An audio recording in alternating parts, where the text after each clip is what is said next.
Introduce myself and say hello and thank you, sir.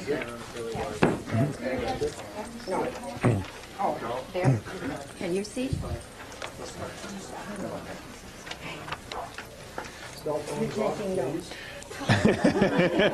Thank you, Rick. I don't have any pencil or paper. Okay. Are we ready? We're go? Okay. Ladies and gentlemen, my name is Alex Collier. I want to thank you all very much for coming. This is a very, very special treat for me.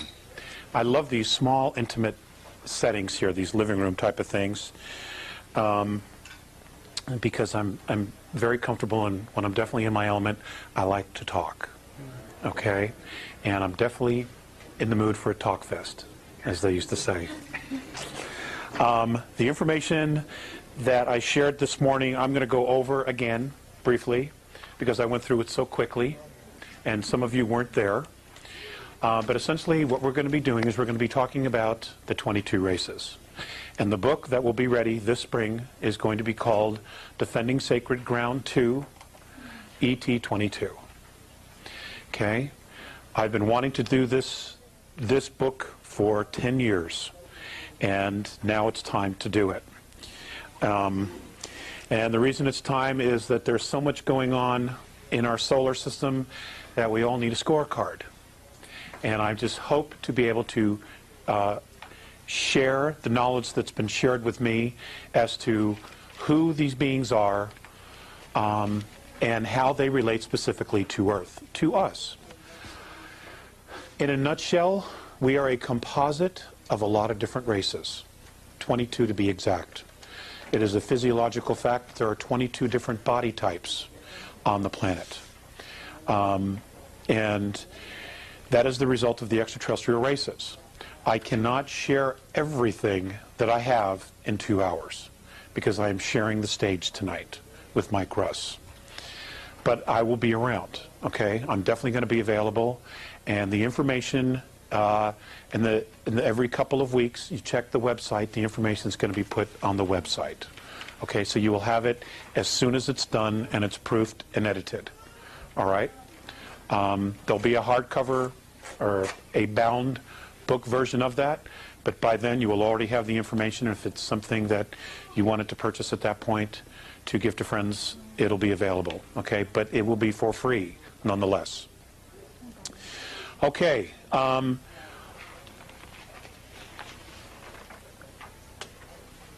I'm not going to go into how it all started for me. For 13 years I've been telling that story, and I refuse to tell that story anymore. Okay, if you want to know, you can go to the website, www.lettersfromandromeda.com, and all the information's there, including book 1, which you can download for free. I'm doing that for the video, pretty much. Okay. Now, Earth history, we are taught a very, very shallow version of Earth history. We are also taught that we evolved from a single cell, that essentially we were an accident. Okay, all of us are just an accident. And something happened, something really weird, but yet something miraculous happened to a couple of chimpanzees, and ta-da, here we are. Okay? Should it be so simple? In fact, I like the real version much better than the concocted version. Okay? And so what we're going to talk about, what I'm going to start with, is I'm going to start with some of the Earth-taught timelines of history, and I'm going to blow through specific periods and just move it through to prove a point. This will be much more specific in the book. Okay? Earth formation. We're going to start with the Precambrian time, 4.5 billion years ago to 554 million years ago. Earth-taught history. The Earth is forming, along with other planets in the solar system. Earth is being born. Life is awakening. The first tectonic plates are beginning to move. Fungus, plants, animals, and organisms are developing, and the atmosphere is becoming enriched with oxygen. Okay? Extraterrestrial taught history, or I should say Andromedan taught history. An ancient race known as the Founders who the Andromedans and the Pleiadians believe is an ancient race called the Paatal. That's P-A-A-T-A-L. Is on an engineering program whereby environments of planets and terraforming is being done. They're doing this to make these planets and star solar systems suitable and habitable for organisms and for life. Rendering ecosystems that are filled with hydrogen, oxygen, methane, and ammonia. Okay, now take ecosystems, one being oxygen, or some being oxygen, some being methane, some being ammonia, and some being hydrogen. Now these are all gases. For the introduction and colonization of microorganisms, nanites, and all types of life forms. Self-replicating machinery and the bombardment by comets and planetoids to change the rotation and the chemistry of the planets. We'll get to the self-replicating machinery here in a little bit. The practice and engineering of removing moons to alter a planet's rotation and moving planets closer and further from their suns to either decrease or increase radiation received by the planets. Now I want you to know that that specific engineering feat of moving planets closer and further away from the sun, moving moons, adding moons, is a practice that is absolutely in full swing today throughout the galaxy and in other galaxies. Okay? It is solar system building. This happens a lot. There are races, even the Andromedans, are capable of creating a solar system. Okay?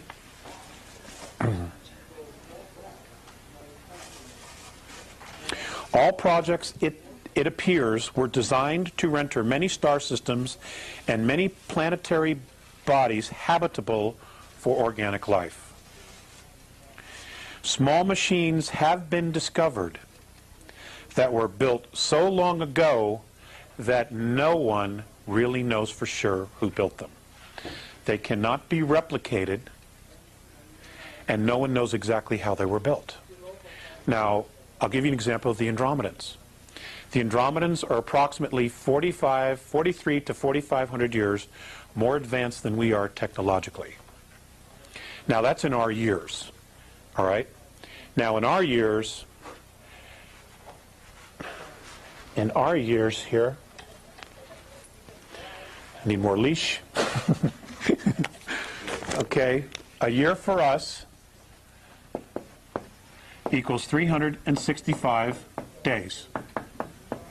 Okay, this is one rotation around our sun. The Andromedans count years in a completely different way. In fact, almost all the extraterrestrials do. In their concept of age, of counting, especially in this way, what they consider a year is when every cell in their body has been fully replicated. Now, if we did that, 1 year would be equal to 7 years in our body. Okay, so it takes approximately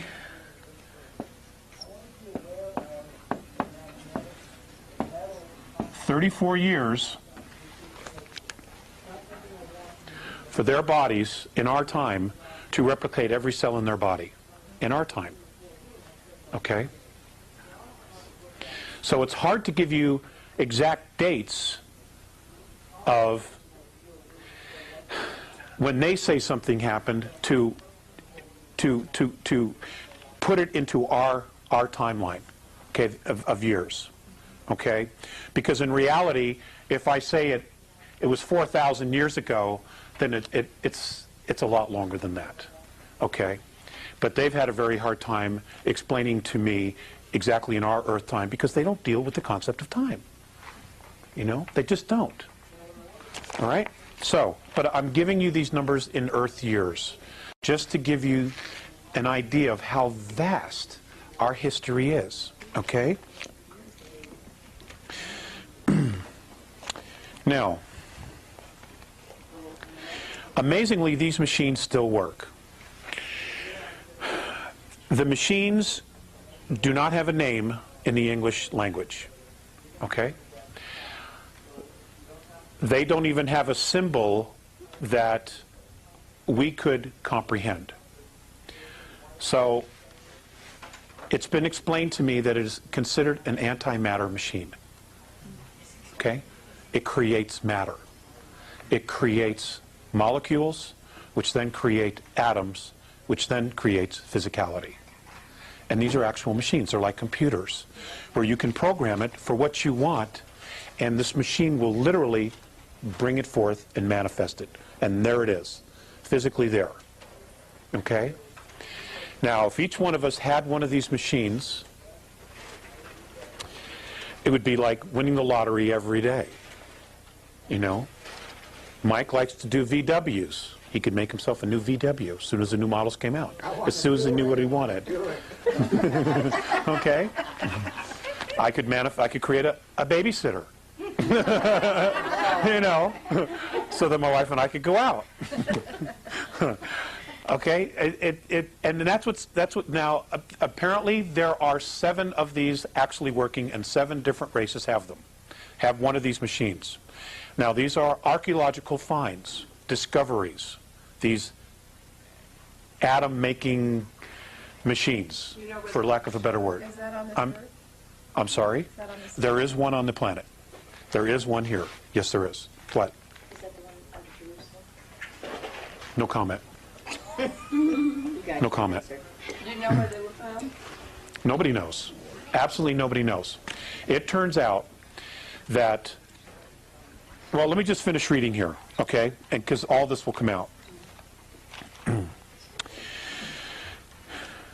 They also discovered advanced building complexes, very large machinery, and complete terraforming ecosystems. Earth-like organic life is much less common than hydrogen gas ecosystems in our galaxy because we are limited, oxygen O2 ecosystems are limited to the geological presence of water. Okay, for O2 life forms, which is what everything is on this planet, there has to be water. So, the most precious thing that we have is our ecosystem, our biosphere. The second most important precious thing we have is, of course, the water. And when we get to Nibiru, I'm just going to throw this out there, the entire planet used to be fresh water. Okay? Our entire planet used to be fresh water.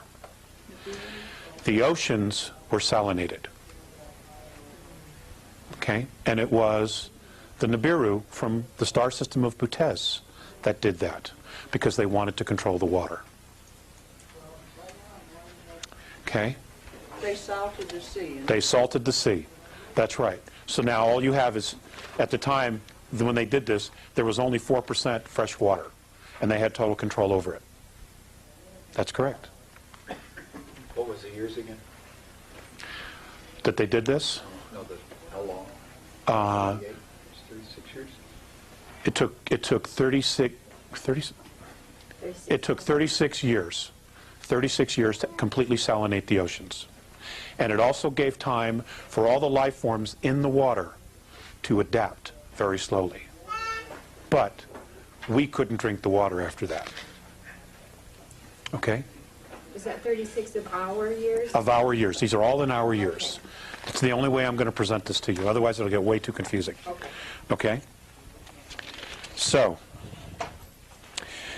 hydrogen ecosystems are much more abundant, as are methane, and because they are not complicated ecosystems.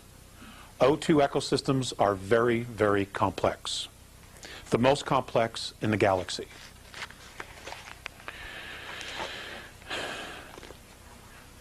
Archaeological evidence, records, and legends point to the founders, quote-unquote, the Patal, as the creators and caretakers of this galaxy. The disappearance and or extinction of the founders appears to be deliberate.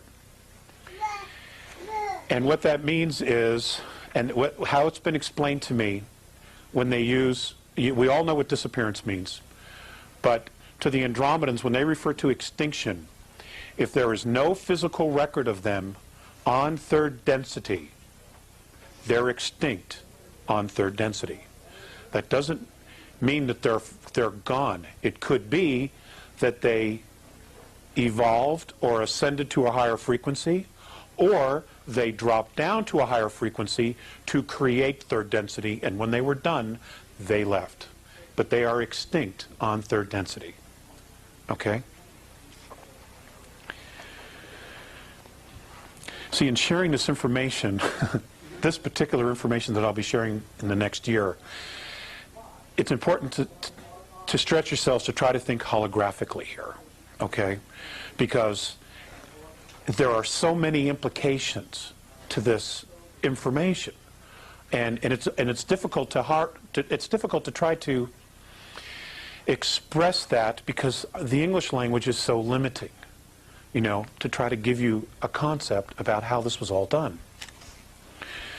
When the Patal apparently left, according to the archaeological record, other life forms, sentient life forms, reptilian, human, plasmic, methane life forms, all begin to appear and do appear in our galaxy in full form. Okay, now just think about that. They appear in full form. That means that they came from someplace else, or they were brought from someplace else. There was no millions and millions of years worth of evolution into this. Okay? And this is the same problem that our archaeologists have on planet Earth. Okay? They keep espousing evolution, but there's just no proof of the evolution in the geological, archaeological record. There just isn't. Things appear fully formed. Okay? It's amazing stuff. Now, are the Patal archangels? Are the Patal the gods? Nobody knows what they are, which is why they just refer to them as the founders, because they don't know. Okay? They don't know. The Andromedans do say that there is a creator. They, in their belief systems, in their traditions, say that it does not carry a dominant male frequency. In their opinion, it carries a dominant female frequency. Okay? So, in their opinion, and I'm telling you, they're real men, you know, the creator is a goddess. Okay? Does exist. Okay, so we blew through that. The Paleozoic era, 554 million years ago to 245 million years ago. A dramatic explosion of diverse, multi-celled animals. Well, they put that because suddenly everything is there. It's in the geological record. They don't know how it got there, where it came from, but it's there. So they just say, well, it just exploded. There it is. All these different things show up out of nowhere. Species appear with all living animals, almost all living animals, and species appear within a few million years. Again, there's no evolutionary process here. They just begin to see them in the archaeological record. And each consisting on different parts of our modern continents. Now, at the time that this was happening, the North and South Pole were different. Okay, the planet was literally laying on its side. It had already had a pole shift, one of its many pole shifts. Okay, which is where the physical North and South Pole rotate, usually following a magnetic pole shift if it's done on its own. If it doesn't do it on its own, that is because a planetoid or an asteroid hit the planet, made it roll, and then what happens is the magnetic poles will either correct it over time and make the planet rotate back, or the magnetic poles will follow. Okay? I do not understand the mechanics of that. The west coast of North America ran east and west along the equator. Africa was the South Pole. Okay? Suddenly, during this period, 245 million years ago, 90% of all marine and animal life becomes extinct. Okay? Animal life. Not plant and fauna. Okay? Marine and animal life. Now, you would think that if something really dramatic happened, that everything would be affected. But that's not what happened. Okay? It was mammal and animal life. Okay. The same period, 544 million to 245 million, the ET history, the Andromedan ET history. Races in the solar system begin to develop space travel. Most are only able to travel within their own star systems. Some, however, are able to travel outside of their respective systems and have begun contact and discovery of other cultures. The start of trade within star systems begins. Trade routes are established and negotiated. The sharing of technology has begun, and the development of new systems of space travel has also begun, because now the space colonies, the different races that have been established here that came in and fully formed, have now figured out how to get off their own planets, and now they're talking to other people, getting different perspectives, and they're sharing ideas, okay, and sharing opinions. I've not touched on this, and I won't touch on it in this lecture, but there were also a lot of misunderstandings, okay, that went on here, especially between the hydrogen planets in cultures and the O2 cultures. And I'll explain why there were some different misunderstandings later on when we get into this. Okay, treaties were forged between star systems and races. One particular race of sentient beings, which was much more advanced in space travel, set out to explore the galaxy. That is the Alpha Draconans, the Seacar. They were the very first, according to the Andromedans, to actually get off planet. And they were, at the time, the most advanced. Okay? They're an incredible race. They are an incredible race. They just have some incredibly ridiculous prejudices and biases. Okay? But that doesn't take anything away from the fact that as a culture, they've done some incredible things, you know? And a lot of other races have learned from them as well. Their spacecraft, at the time, were hollowed out moons and planetoids, which they refurbished, built out, created their own internal ecosystems, and fitted with propulsion. Some of that using fuel, which is not oil like we have here, but it was some kind of a gel that was mined in their star system. And kinetic engines. They created kinetic engines. What's kinetic? Energy. Focused energy.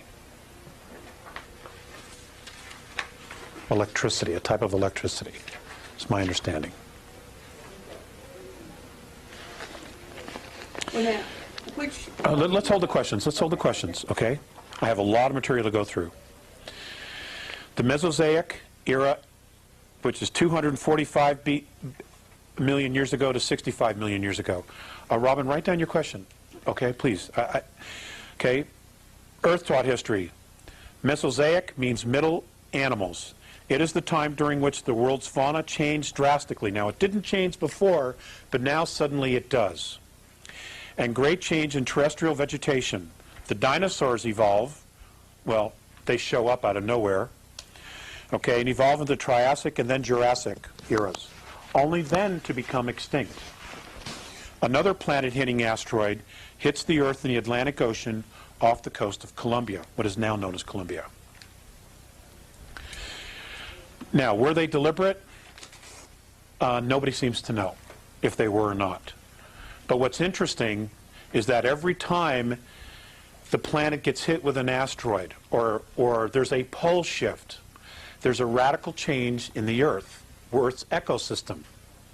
And what happens is it becomes more and more friendly for human life.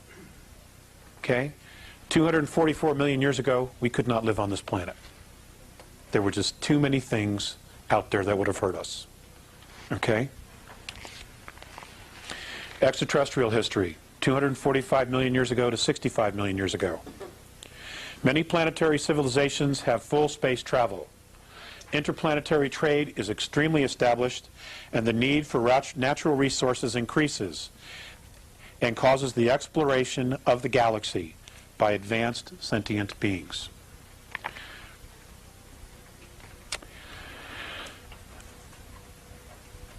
Space travel has been in progress and trade for over 17 million Earth years at this point.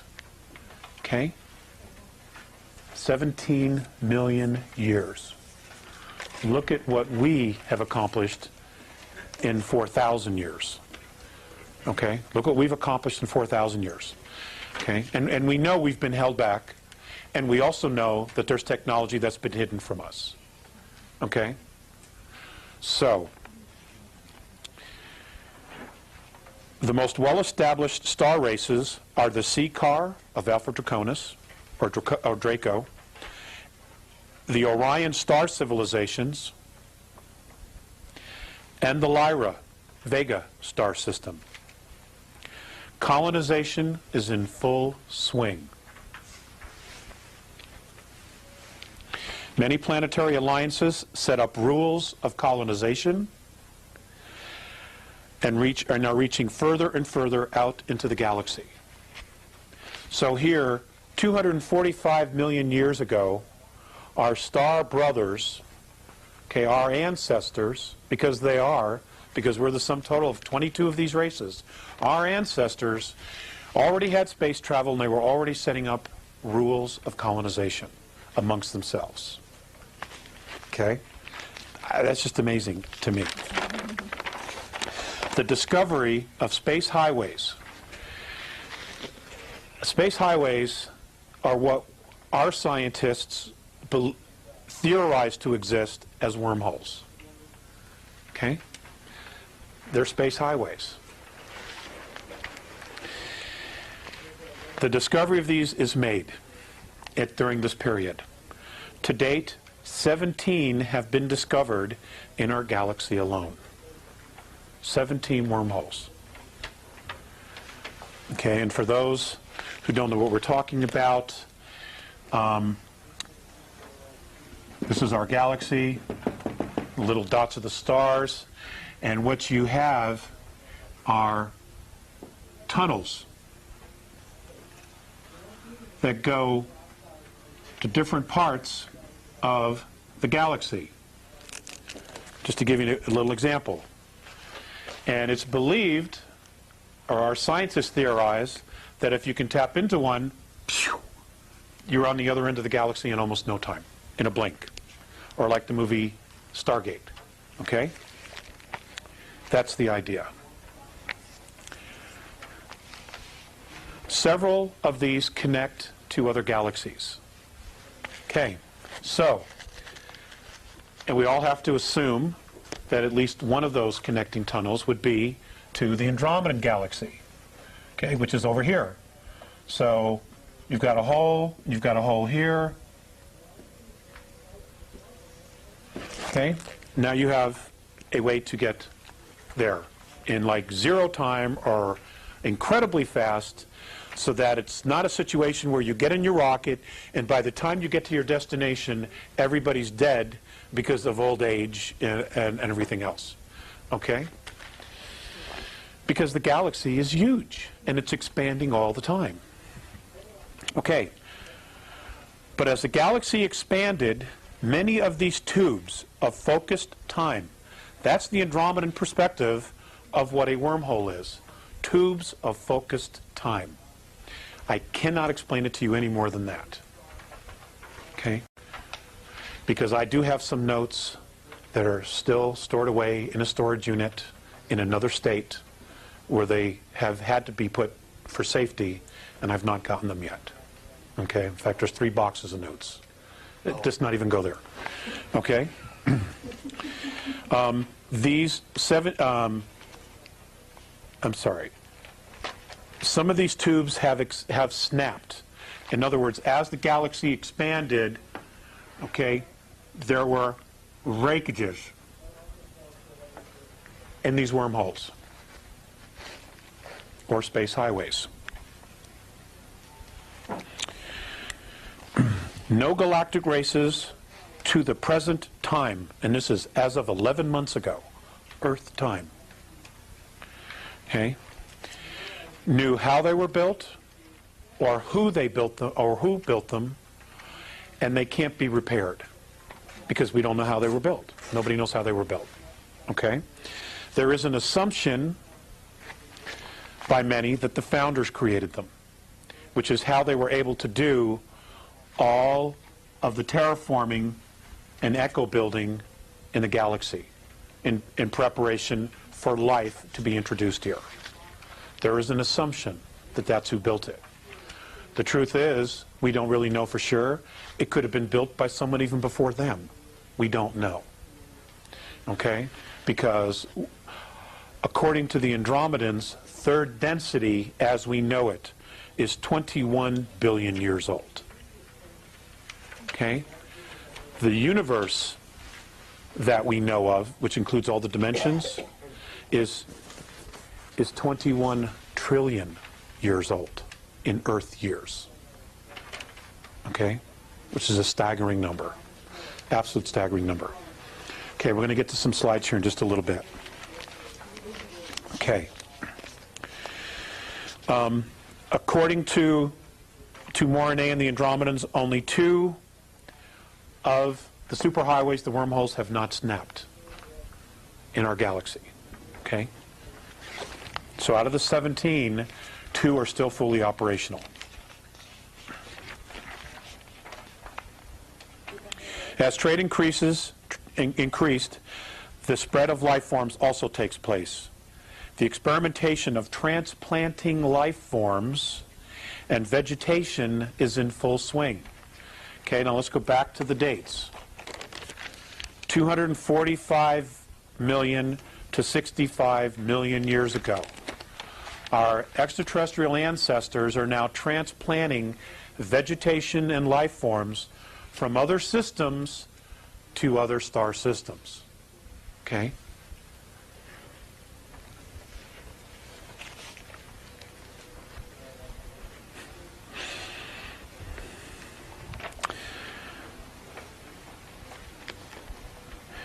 The transplanting of life forms is only with life that has potential.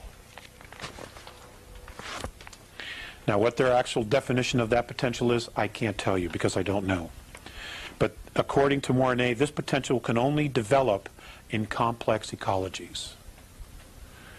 And by far, the most complex ecology or ecosystem in the galaxy is O2, oxygen-based, which is what we are. Truly complex ecosystems only occur in a relatively small number of planets in the galaxy. Now that might be,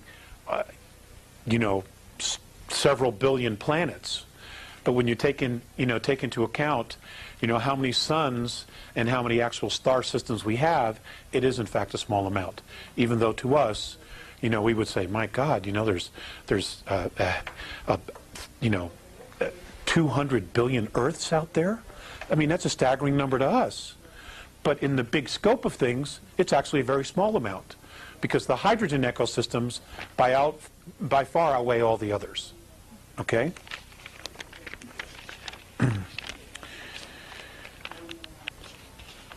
It follows that a complex ecosystem, planet-wide ecosystem, is the next most valuable thing in the universe to consciousness.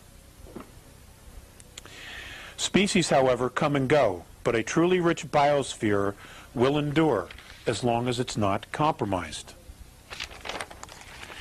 Dinosaurs, birds, and other life forms, fruit trees, are brought to our solar system and transplanted on the three ecosystems in our solar system. They are Earth, Mars, and Uranus.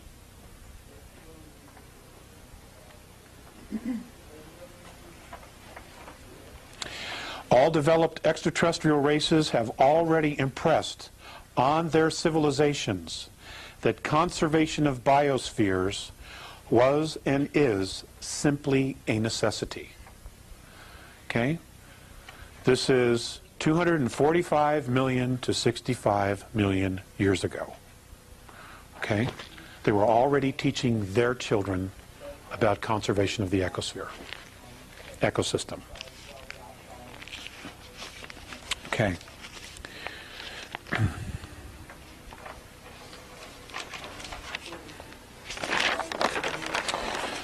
The Cenozoic era, 65 million years ago to present.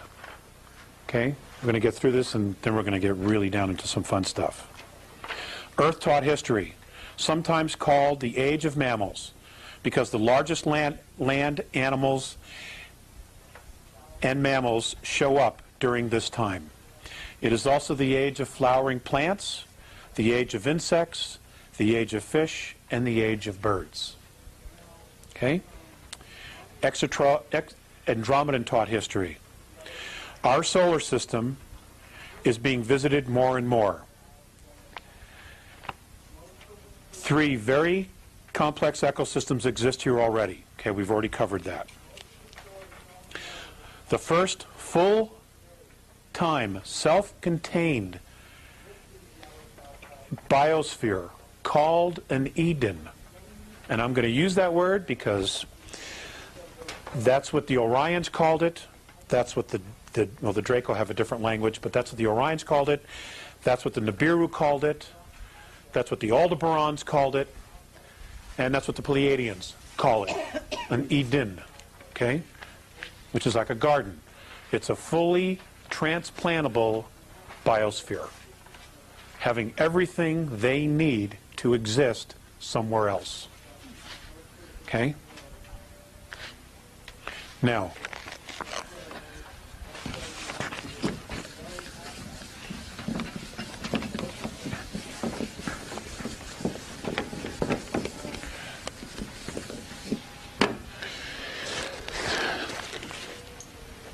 we do not really appreciate how smart our ancestors are, okay?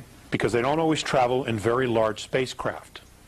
But what they have learned to do is travel light and make sure that whatever it is that they need, they have or they can grow.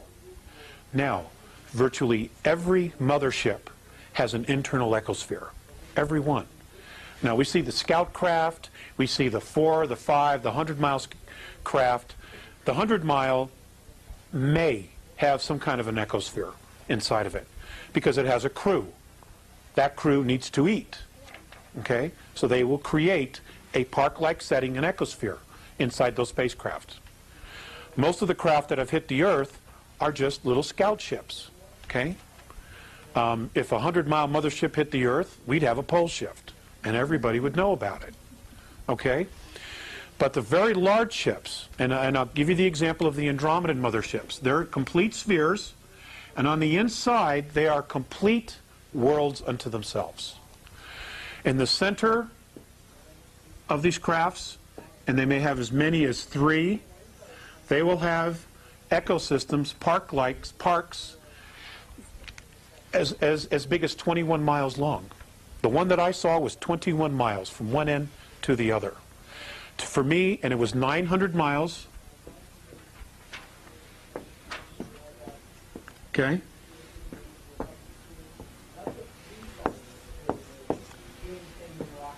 And for me to literally see every inch of that ship would take 25 years. That's how big it was. Had everything. Everything.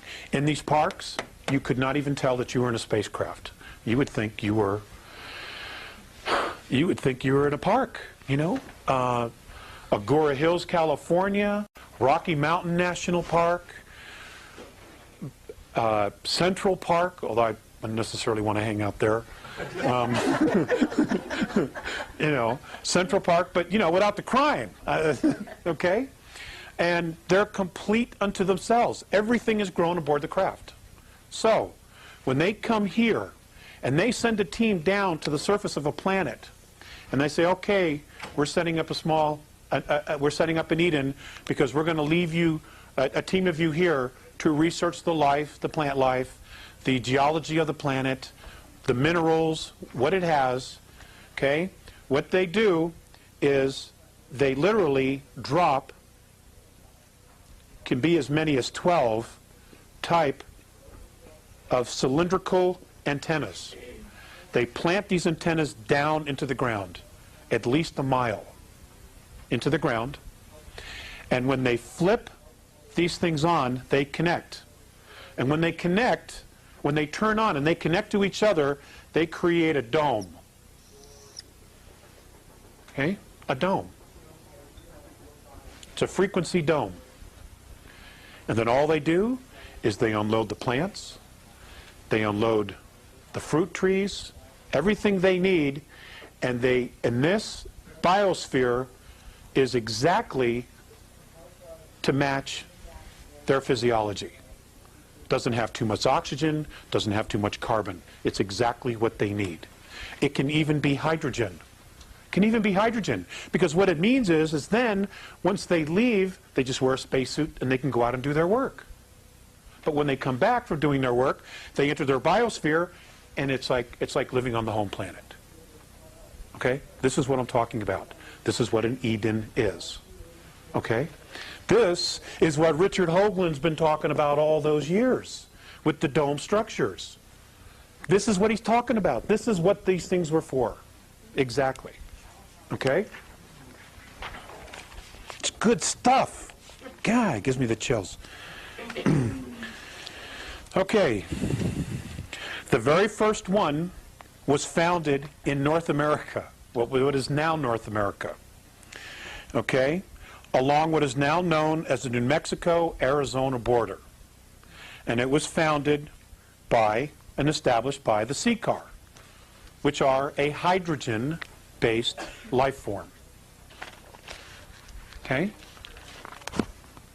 So they had to have something like this. Now, hydrogen is a gas, okay? It's not something we can use. We can't, our physiology simply will not allow us to breathe and live in an environment like that. But hydrogen, the beings tend to be very large. They tend to be a little bit slower in movement. Their body frequency, the rhythms of their biosystem are much, much slower than O2. And the one thing about hydrogen-based life forms is that they cannot go faster than the speed of light in space travel. They can't. Where O2 have been known to go 4 times the speed of light. Okay? And that's been a real problem for the hydrogen-based beings. Okay?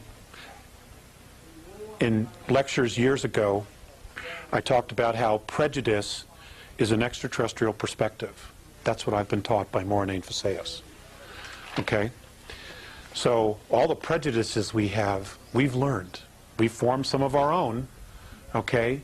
But the initial not liking any of your own race was taught to us by these guys, okay? Millions and millions of years ago. Okay.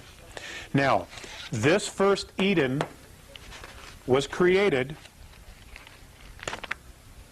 899,701 Earth years ago.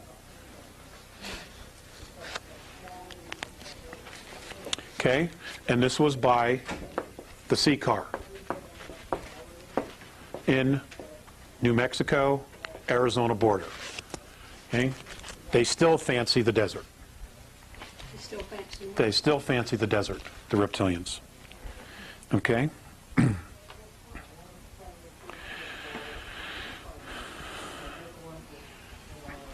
This biosphere was first inhabited by caste. Now, the reptilian civilization is three castes, is a caste system. Okay, it's a monarchy, but it's also a caste system. And you will find that it is stunningly similar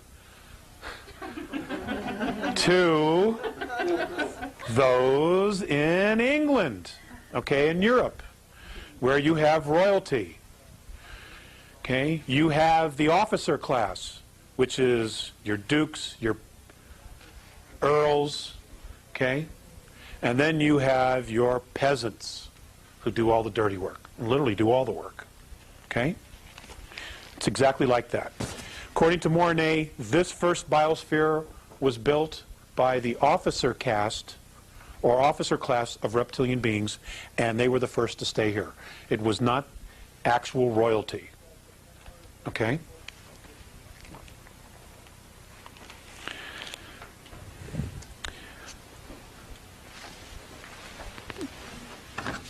Okay, everybody have this? Okay. Several thousand years later,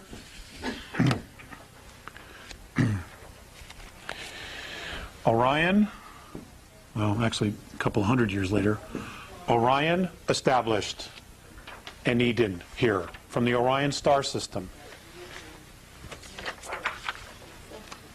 God, I'm so bummed my wife is missing all this. Okay. If you have your cheat sheet that I handed you,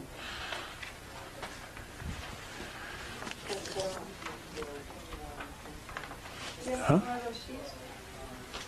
Oh, yes, I'm sorry. Good. Thank you, Mike. Okay.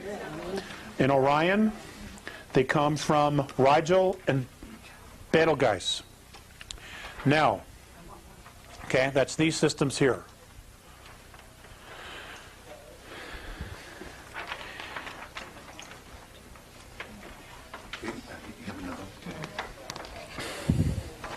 Okay, I'm glad I brought extra. Now, Rigel, the star we call Rigel, the Orions, their name for this planet, for this star system, is Cyclopesis. In their tongue, it is called Cyclopesis. And whenever they go to a formal function of a galactic event, where there are other star races there, and we will get to that. The proper way that they introduce themselves, and this is what the Andromedans do, and apparently it's tradition, and it was done, and everyone, whether they're enemies or not, have agreed to these specific introduction traditions so that there's no misunderstandings. Okay? So they've created traditions, and everybody does it, no matter what. This is what they do. You introduce yourself. You give them your full name, any rank or office, and the star system that you're from. So, Alex Collier, father, because I don't have a rank or an office, okay? Sol system, Terra 3. That's how I would properly introduce myself, so that whoever it is that I'm introducing myself to knows who I am and where I'm from. Now, if you're an extraterrestrial, you're all talking, most of them are telepathic. So therefore, they're giving the same information, but as they're giving the information, they're also flashing star maps because that's what's in their head, you know, and the other races immediately acknowledge that because they get all that, okay? Okay, Orion established their first Eden in what is now called, I'm going to write this down for you, Uramani, China. The date, 763,132 years ago.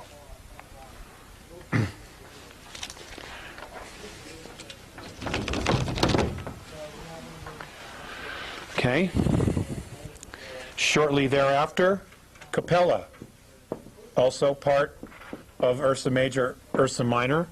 The Capellans established their first full operational Eden 741,237,000 years ago. And theirs was established at the base of Mount Yogin in southern Chile.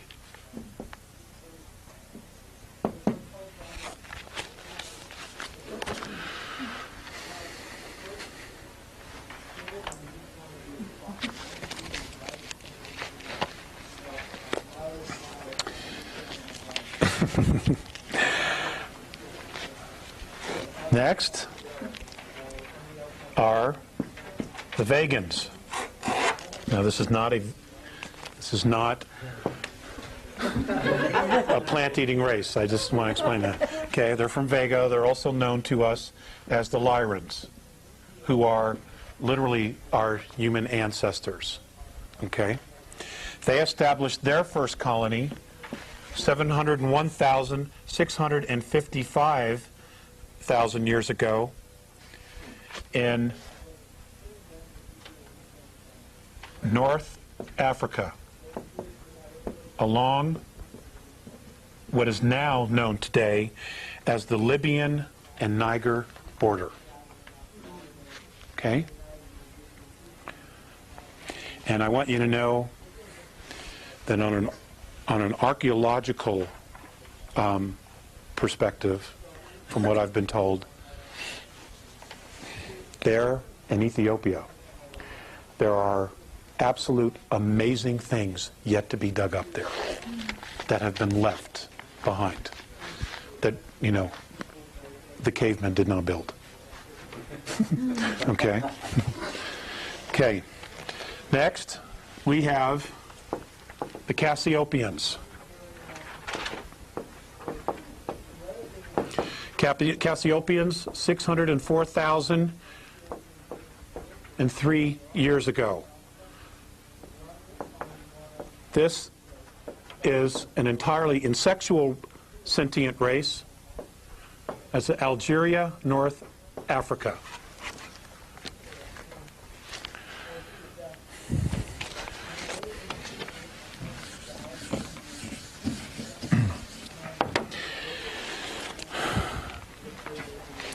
And I'm just going to do two more, and then I'll just read the rest. Can we thank them for talking?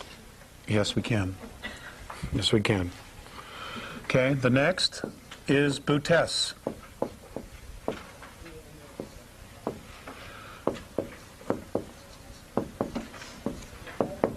Nibiru, we know them today.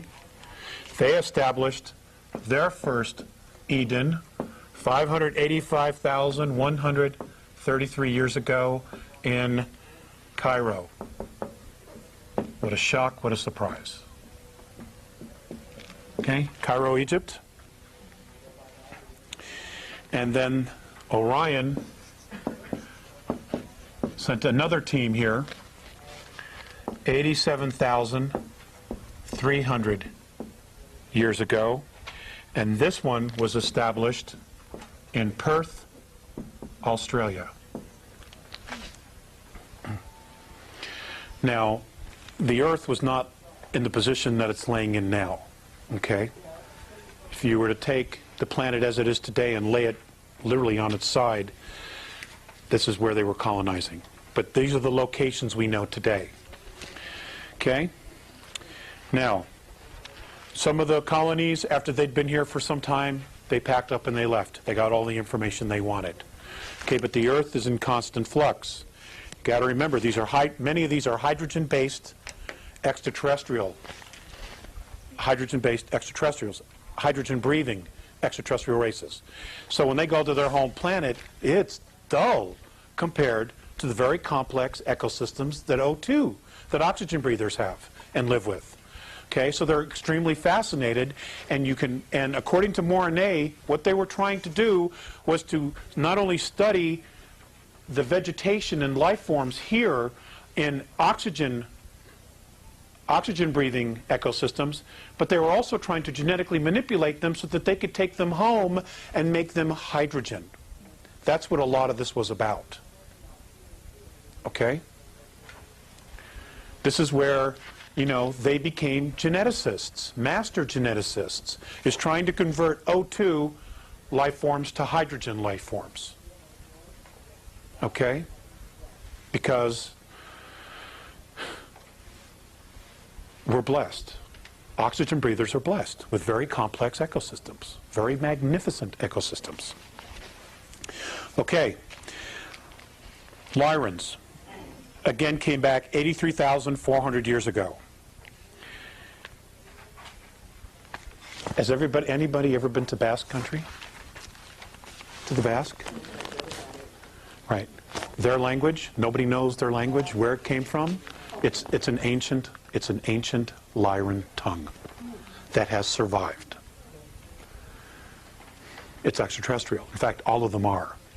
But that one is really, really still close to the original tongue. Okay? Orion came back again 73,414 years to Mount Neblina on the border of Venezuela and Brazil.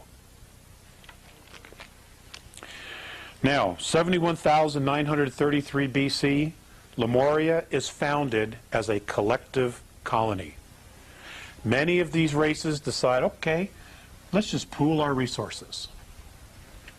And they move their Edens to a continent in the Pacific. Those star nations were the Lyrans. This is who founded Lemuria. Cirrus A,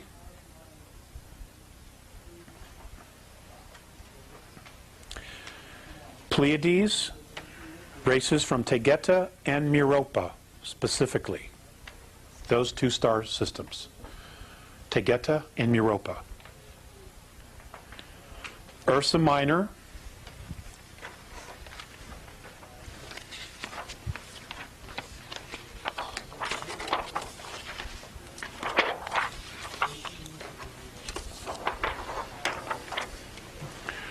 okay, this is the Lyran star system. You have your cheat sheet, okay? It tells you where the races were from. Okay, we were all fascinated. Everybody's fascinated. Well, I'm not, but a lot of people are fascinated with the Pleiadians. Okay, so we'll leave that up there because we're going to talk about them in a little bit. And Butes, which is Nibiru. This is 71,933 BC. Okay, Lemuria is established as a collective colony. So now everybody's working together. Okay? Good sign. That's a good sign. Okay? It didn't last, however. 57,600 BC. Atlantis is founded. Now, somewhere between the establishment of Lemuria and the establishment of Atlantis, the Pleiadians get pissed off and they leave. Okay? A misunderstanding. They come back. They come back to the star system. And Atlantis is founded 57,600 BC. It's the Pleiadians again, the Nibiru, Antarians, the Hyades, a group from Sagittarius, and the Andromedans make a guest appearance. Ta-da! Okay. Do I need to read those again? Yes. Okay. Atlantis, Pleiadians, Andromedans, Butes, which is Nibiru. You know, but you might as well know where they're from. Aldebaran, Antarians, Antarieans, the Hyades, which is right here, and Sagittarians. With the exception of Nibiru, all of these are O2s, okay, that establish Atlantis. O2 except which one? O2 breathers, with the exception of Nibiru.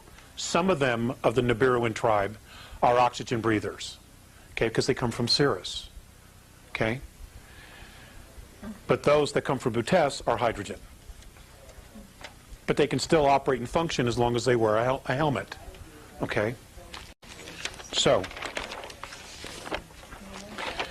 31,017 BC, Lemuria is destroyed in war. Exact date is 31,017 BC.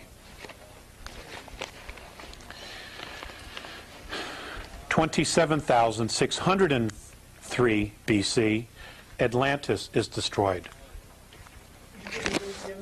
For which? Okay, Lemuria is 31,017 BC, and Atlantis is 27,603 BC. When you were given the dates before, you didn't do BC. You said that many years ago. I'm adding BC. It was in my notes, I just didn't do it. I was very quick in running through my notes this morning. You did mean BC. Yes, ma'am. That's what I meant. So I apologize for not being more specific. Okay. Yes, I take full responsibility for that. Okay. Now, I'm not going to go into, the who's and the what's and how's and why they destroyed each other. But again, let's just kind of go to the cheat sheet here. Actually, let's not. Let's just do this. Let's do this. I'm going to, actually, I'm doing pretty well here on time. So,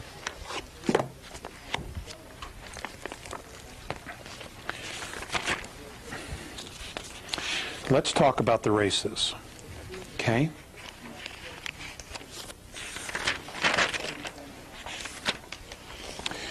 Let's talk about the sea car.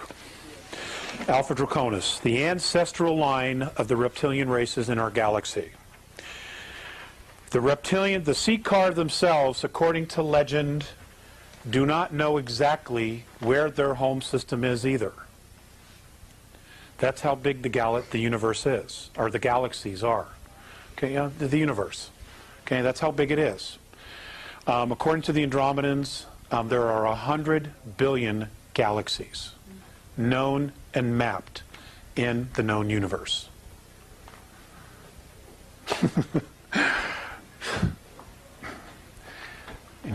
Now if we can get a 7-Eleven franchises in just one of those in each galaxy, we'd have it made, or a coffee shop, even better, legally addictive stimulants. Let's just do that. Yes. Okay. I'm just going to give you some things about each of the races, or several of the races anyway, okay, because I want to take a break in just a little bit, and I want to finish up. I want to take some questions, and then Mikey's going to do some sharing. Mike Russ. Okay, the sea car. An absolute amazing race. The oldest known reptilian race in our galaxy. They are, in fact, the only genetic line of their kind that is not extinct. Now, when we talk about that's extinct, they have found remnants of others that came after but were extinct.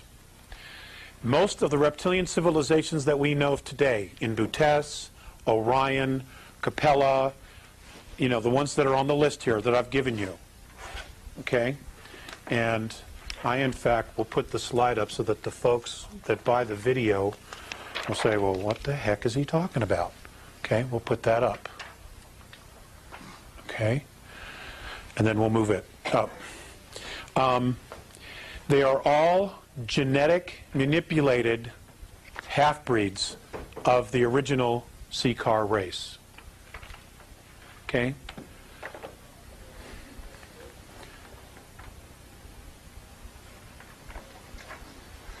Okay? So, just so that you understand that. They stand 18 to 25 feet tall and can weigh up to 2,500 pounds.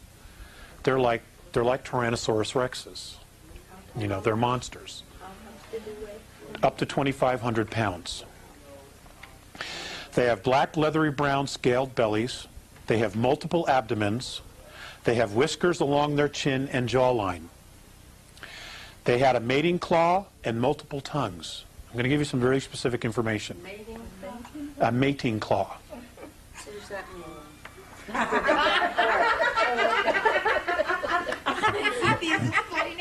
Honey, Robin, you need a mating claw. Well, we'll find somebody that's got a mating claw. And multiple tongues. Okay? They lay eggs. And what is called a battle hormone is used to accelerate the birthing process. They're male and female? Yes. They are a duality.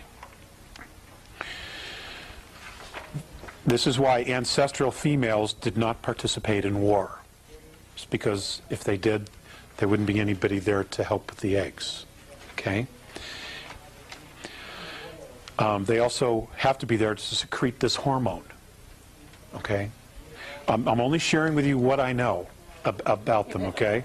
I'm sure there's a lot of questions. Okay. Did not participate in war.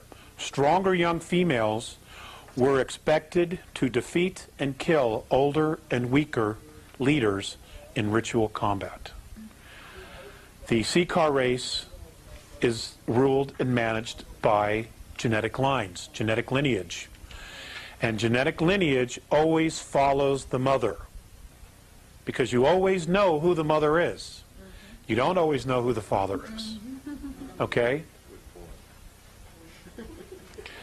So, you know, in that particular line, the gals have all the say. Ruled by a monarchy of a queen genetic lineage, they are one of the most powerful races in the galaxy. They have some of the greatest military might that has ever been seen in the galaxy. And most of the clan members are zealots and will do anything for the glory of their clans, of their lineage.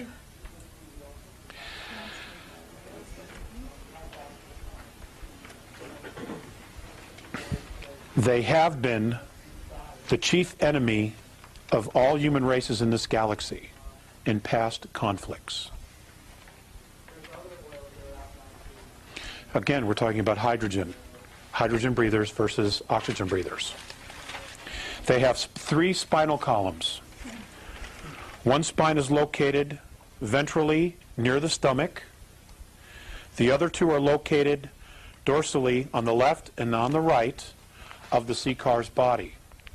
The spinal columns join near the dorsal of the geometric center at the extreme posterior of the trunk to form a long and very powerful tail.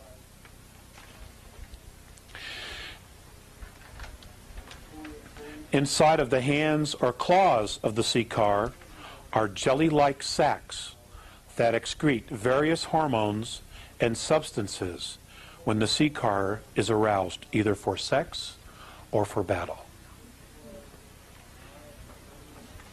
The primary purpose of these enzymes is to initiate encrusting of sperm.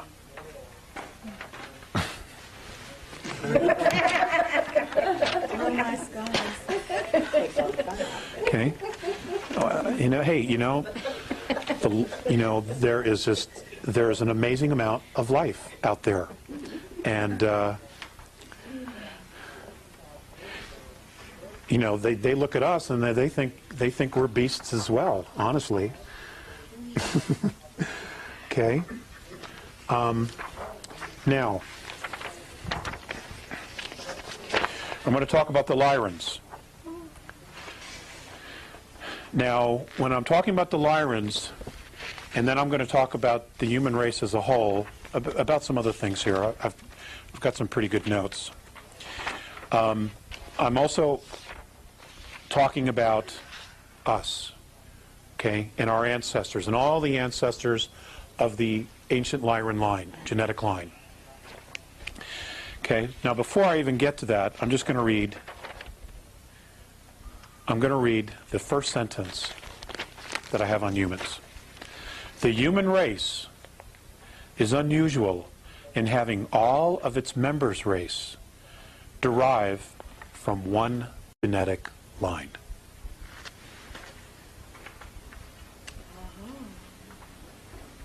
Okay?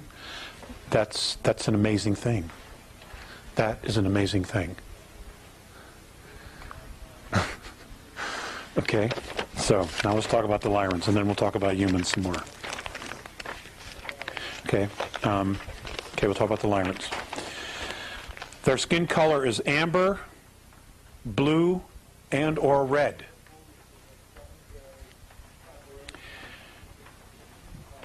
The color of the stars in their planetary systems is what caused their skin tint to change. Okay, depending upon the frequency and the UV ultraviolet scale of their stars. Okay?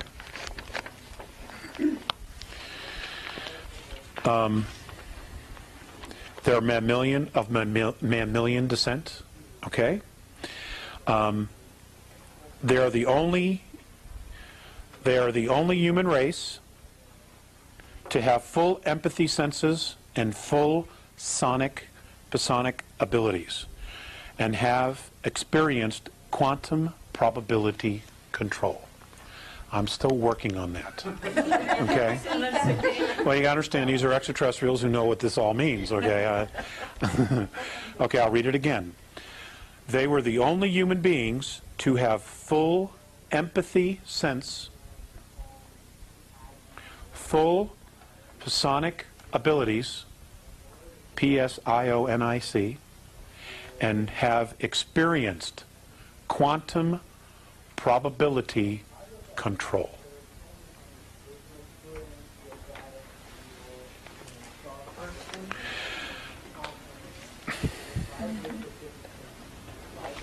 Okay. They are also considered today a retired race that has very little intercourse with other main civilizations. In the past, on Earth,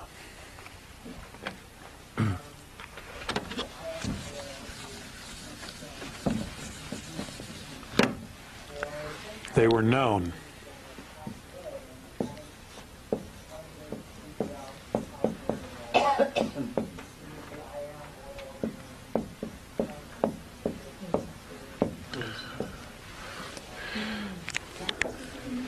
Yes, that's what they were known as. I can't read your writing, I'm sorry. Oh, I'm sorry. Bodhisavita. It's B-O-D, B-O-D-H-I-S-A-T-T-V-A.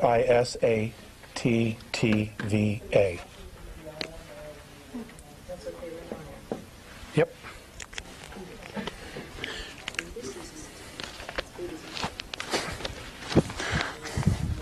Ta-da! Lights go off. That's great. You know, that's great. Okay.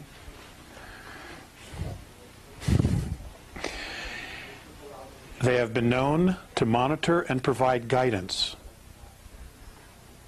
for some planetary systems. Some planetary systems today see them as their protectors and guides.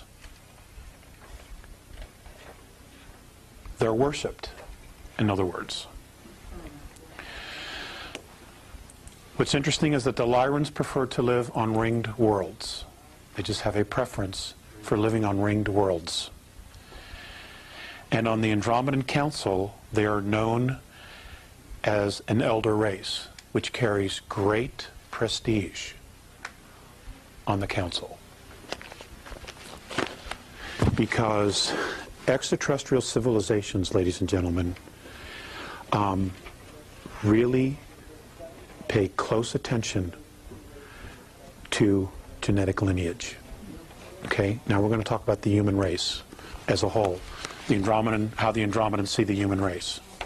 Okay? I'm doing this for the people at home so that they can all write this down. Okay.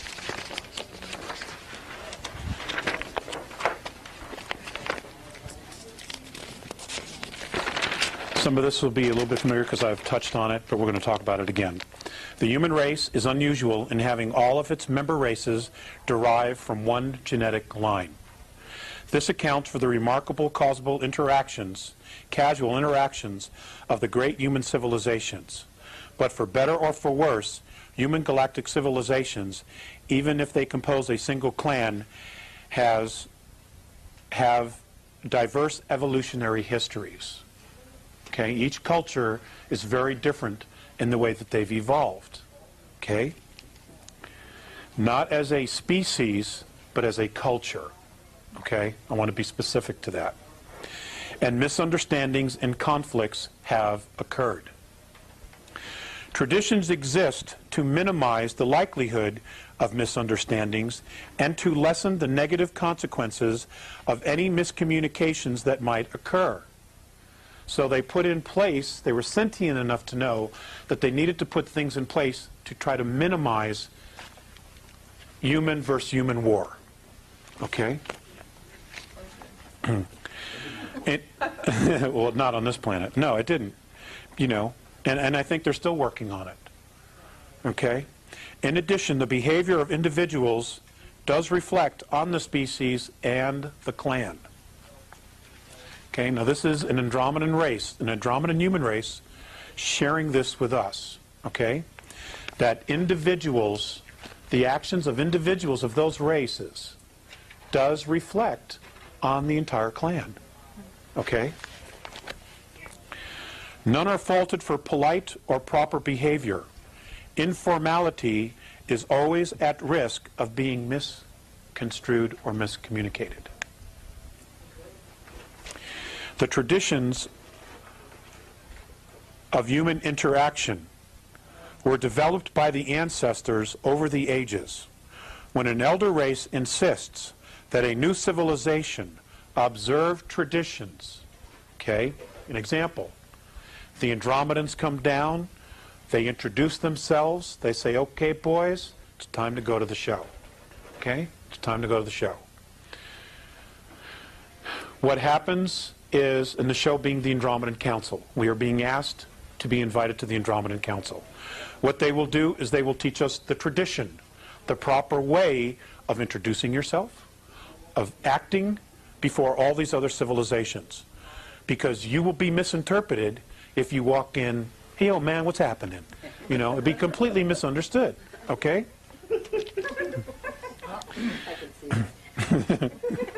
Yo, blood, what's up?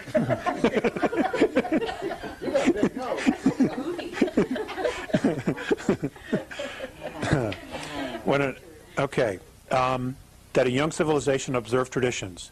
It helps the young races build a culture that will function well in galactic civilization, as well as help guarantee that this young race will become a virtuous and productive member of the galactic commonwealth. That's exactly Mornay's verbiage. I took it word for word. The galactic commonwealth. Okay? It is important that all humans be as polite as possible. This helps both the young and the old cultures, because many old are socio-biologically dependent on ritual. They have become so conditioned that this is just the way you do it. And their civilizations, their traditions are so deeply embedded that they're not going to change. Okay? We have that same situation here on our planet. We do. And can be psychologically disturbed by informal and rude behavior. That's what he says. If the occasion calls for it, apologize, and then speak only when spoken to. Never touch a fellow elder race person unless you are specifically asked to. Now, that leads me to something that I was taught which I did when I was brought on board, and I met other races. And this is what the Andromedans do when they meet another race, okay? And I was taught to teach this to everyone here, which I've done, so I'm going to do it again. When you have a contact and you're standing before an extraterrestrial or extraterrestrials, you stand, yourself square, you bow, never taking your eyes off of them, and you say, "It is the manner and custom when entering my space that permission be asked." You say it very clearly, because what you are doing is you are declaring your sovereignty and you are declaring your space. All right? Because we are not that well thought of. So it's important to do something like this. You got 10 seconds to make a good first impression. It is the manner and custom when entering my space that permission be asked. Is that done verbally or? Yes, well, we would have to. We would have to do it verbally. They would probably respond telepathically. And if we didn't say that? There's always the possibility that your space will be violated. I mean, they would violate them probably. Well, the Greys would. The Dows would, absolutely. But nobody knows to do that, And besides, they wouldn't approach you that way. They always steal you out of bed, because they're little friggin' cowards. No, I don't have any charge on that. Okay. Physically disturbed and spoken to. Most human galactic races have 3 languages. And these difference markers are formal, informal, and differential. Now, the differential apparently is what's used in a lot of politics, galactic politics, that particular language. The formal is when you are addressing your own race, like State of the Union. It's also when you are talking to elders. If I'm a young person, I'm a young Terran, and I'm addressing an elder of my race, I'm to use the formal. Okay? The informal is informal. Yo, blood, what's happening? Okay? Okay. The informal marker is not used ever in public. Always ask if both parties are comfortable with the informal language. So I would have to say, "Mike, do you mind if I talk trash?" And Mike would have to say, "Sure, man, talk trash." Okay, and then we're both agreed and I can talk trash. It's probably a bad example, but okay. The informal marker is always used, the formal marker is always used in public, because you always want to regard your partner in conversation as worthy of respect.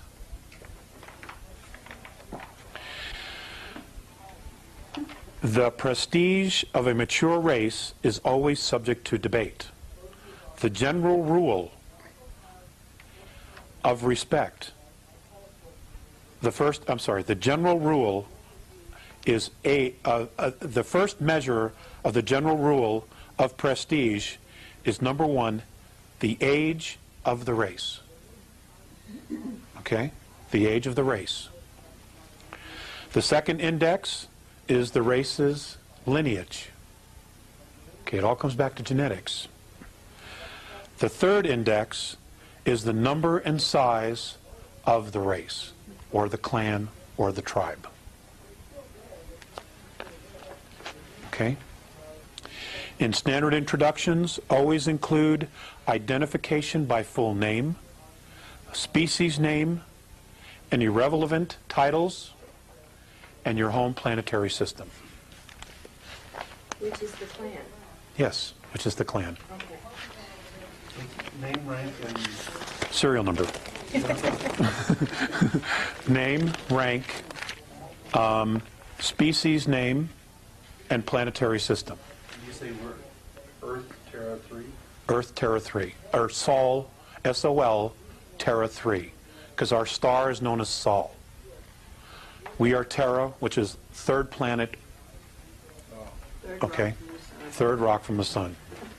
Now, if you were in Mars, you would say Sol, Terra 4. Okay? Okay. Okay, we covered that. I'm going to talk about the grays. The Dows, D-O-W, is how the Andromedans refer to them.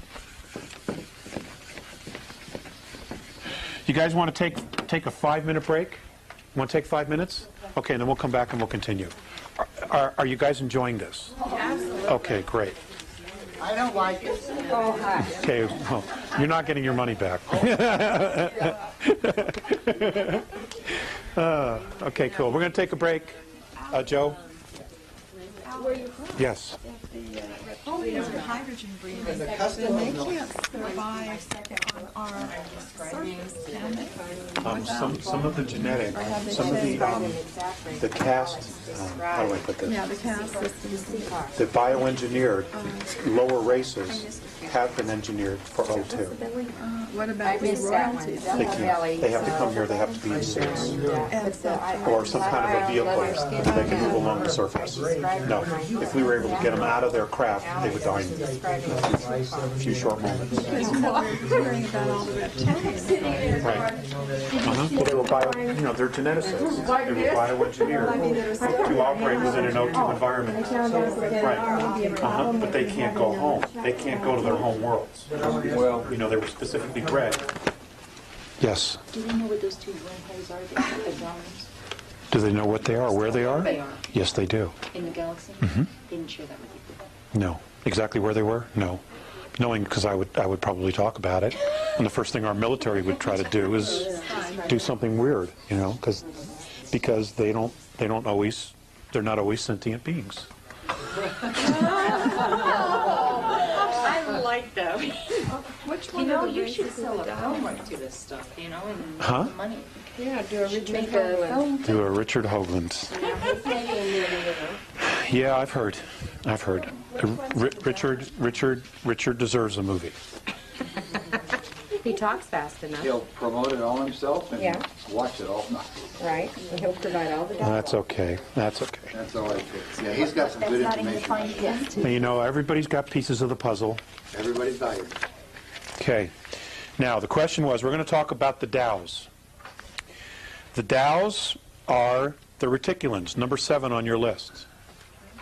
Okay, let me change this. D-O-W-S, exactly right. Like Dow Chemical Company, that's exactly right. Okay. Okay, for those of you at home watching the video, okay, the Andromedan word for this particular race, when tweaked and converted into English, is Dows. Okay, they're known as the Dows. Militant race, known to be very hostile to humans. Humans have never been able to successfully negotiate with the Dows.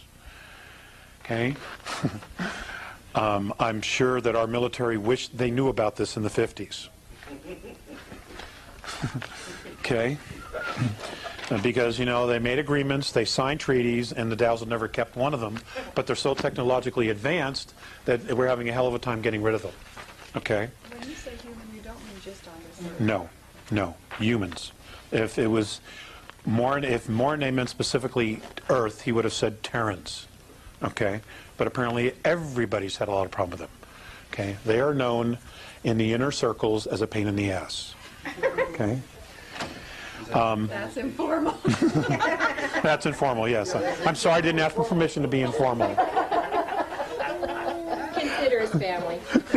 I do, actually. I love the small settings. Most avoid them at all costs.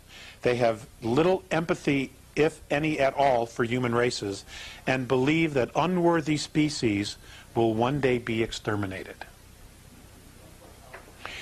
They have participated in all wars of enforcement. I want you to hold that thought, and I want you to write that down. Wars of enforcement. Okay? Because we're going to come to that. We're going to come back to that. But they're hydrogen, right? Yes, they are.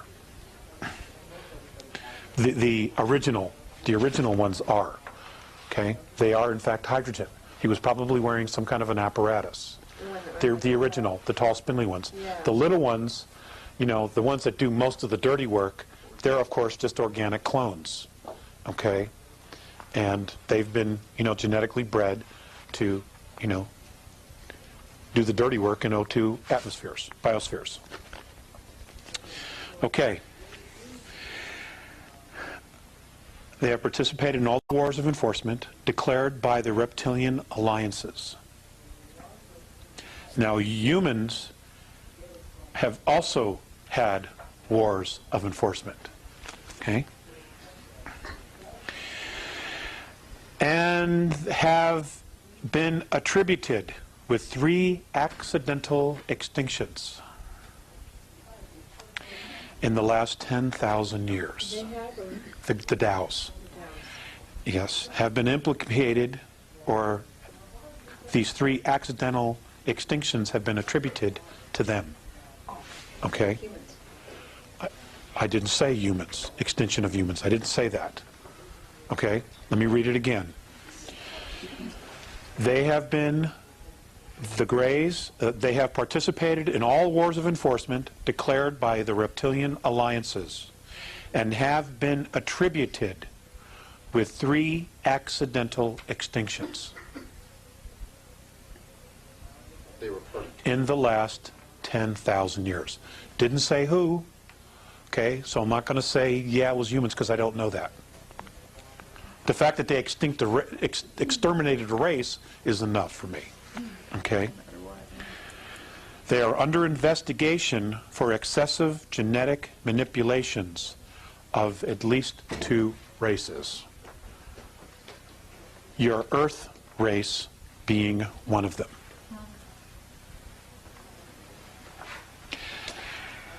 And something else he added as an afterthought is that they do not experience childhood. It's probably why they're all tweaked. Okay, they don't experience childhood. Okay, wars of enforcement.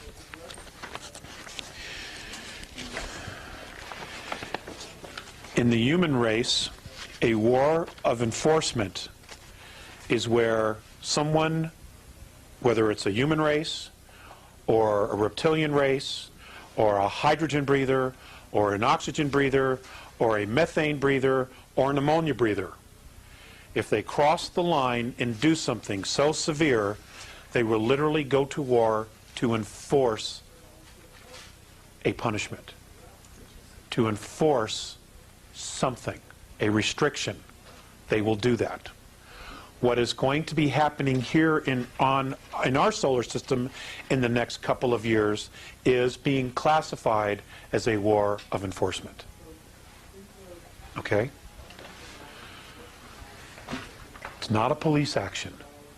They're coming in to kick butt because they've crossed the line. And we're not the only star system. You know, there are 21 other star systems that are having the exact same problem that we're having.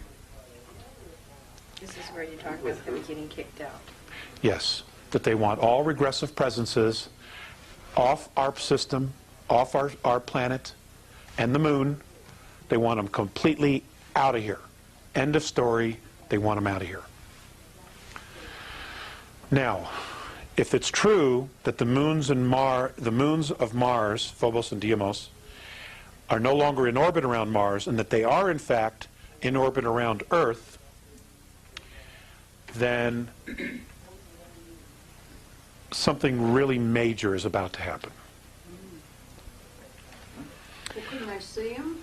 Apparently people do. Apparently people do. People are taking photographs. They are. People are seeing it. I myself have not. You know. But I live too close to Denver, and there's just a lot of city lights. But there are people back east who say they're seeing them, or people in Europe who are seeing them. You know, who said they've seen it. The solar eclipse in Turkey several years ago. Western European reporters, cameramen, who were taking pictures, got pictures of these two objects. And when they were blown up, they look exactly like Phobos and Deimos, following the moon. Both inhabited? No. Well, yes, they are. Yes, they are. Well, there's both spacecraft. They're both spacecraft. Base for some action. It's a spacecraft. It's an old hollowed-out planetoid, converted with an ecosphere on the inside and propulsion on the outside. Right, it's a spacecraft. It's an older model. You know, you can find them on any good used spacecraft car lot. I want one. You know, And the dials are controlling. and the Dows. Now, according to Mornay, and this was many years ago, before their alleged re-entry into our atmosphere or gravitational field, Mornay had said that the last time that Phobos, specifically, he didn't mention Deimos, had entered the Earth's atmosphere or gravitational field was when the Great Plague began. Was the plague intended to be a genetic manipulation? The what? Was the plague? It was. It was. There are all kinds of paintings and records of spacecraft flying through space. What's his name? The Gods of Eden, William Bramley. He's got it in his book, right? We talked about that earlier, Robin and I. Where, you know, they talk about starships, spacecraft, something flying through space, dropping spores. Okay? Weeding out. It's a weeding out. And this is the Dow spacecraft? Yes, the Dows. Okay. I want to cover a couple of the things before I get to some of the other races. Dolphins and whales. Okay, I'm going to lighten this up a little bit. Dolphins and whales in our galaxy are honored as sentient animals. They are brilliant philosophers and poets. Philosophers and what? Poets. Oh, really? Okay? And we think they're just big, dumb fish. Well, we know dolphins aren't. We're not sure about whales.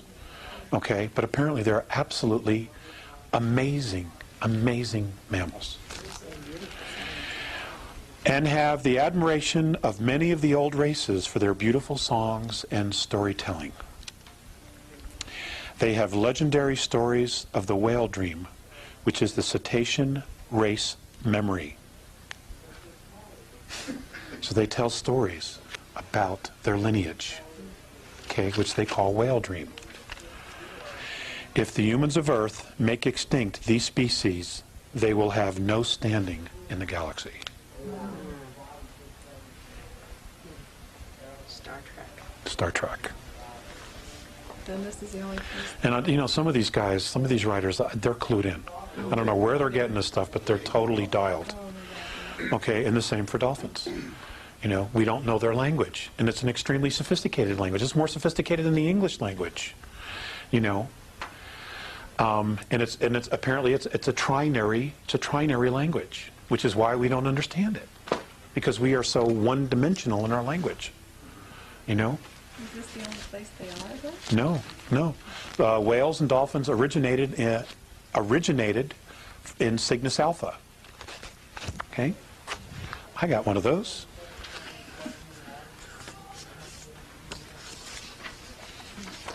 I'll tell them more about the dolphins. Huh? I'll tell them more about the dolphins. Okay. Okay, now if you look on your little cheat sheet. Lift the lid up there. Oh, yes, you're right. Gotta keep an eye on me.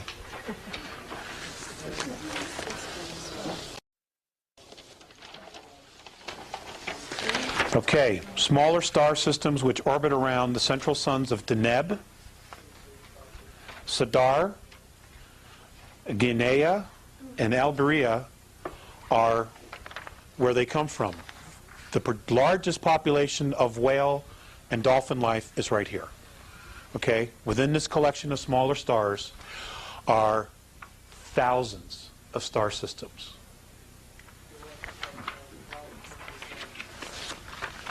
Why were they brought here?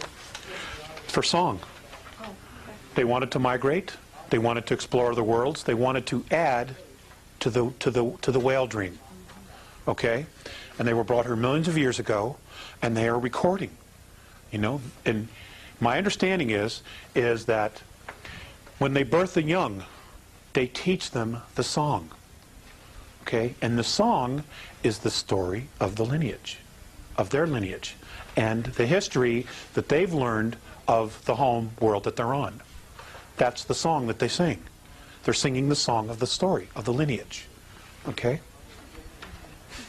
And it's, you know, one right after the other. They teach them everything they know. It's amazing. Absolutely amazing. Okay. Okay. Just going to touch on H2 and O2. Hydrogen, the hydrogen life beings were threatened or felt threatened by O2 life forms because O2 life forms have a much faster rhythm.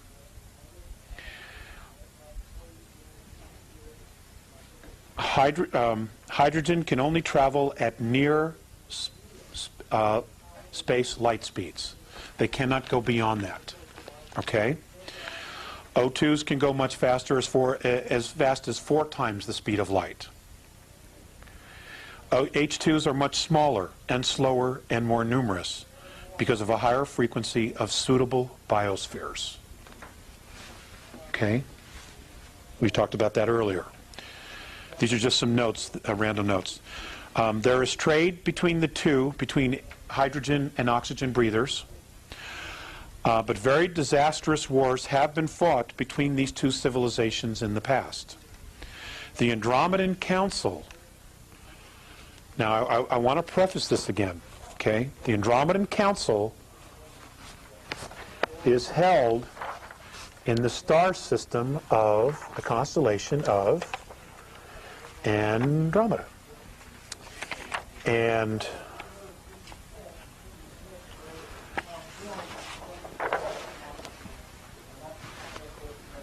okay, and it's here at Mirosh. Okay, this right here. This is where the Andromedan Council is held. This is also where the star systems of Zenitae, all in here, Zenitae exist. This is where the Andromedan people live. Okay? These systems right here is where the Andromedan Council is held. Yes, they are. The Andromedan Council was created to study migration and to try to limit contact between hydrogen and O2 races, and hence to stop conflict between the two great orders of organic life. Communication between the two species at times remains quite difficult. Okay, that's how it got started. Okay.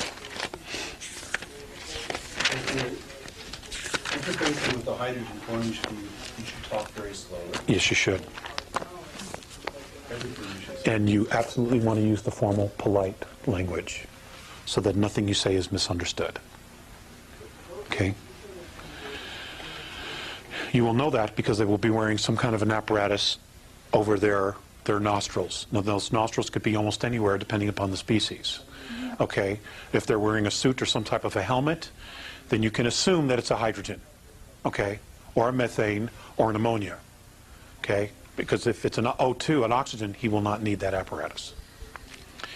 Okay, the Andromedans. These are just some brief notes, and then we're going to do some questions, okay? They are tough, honorable, courageous fighters.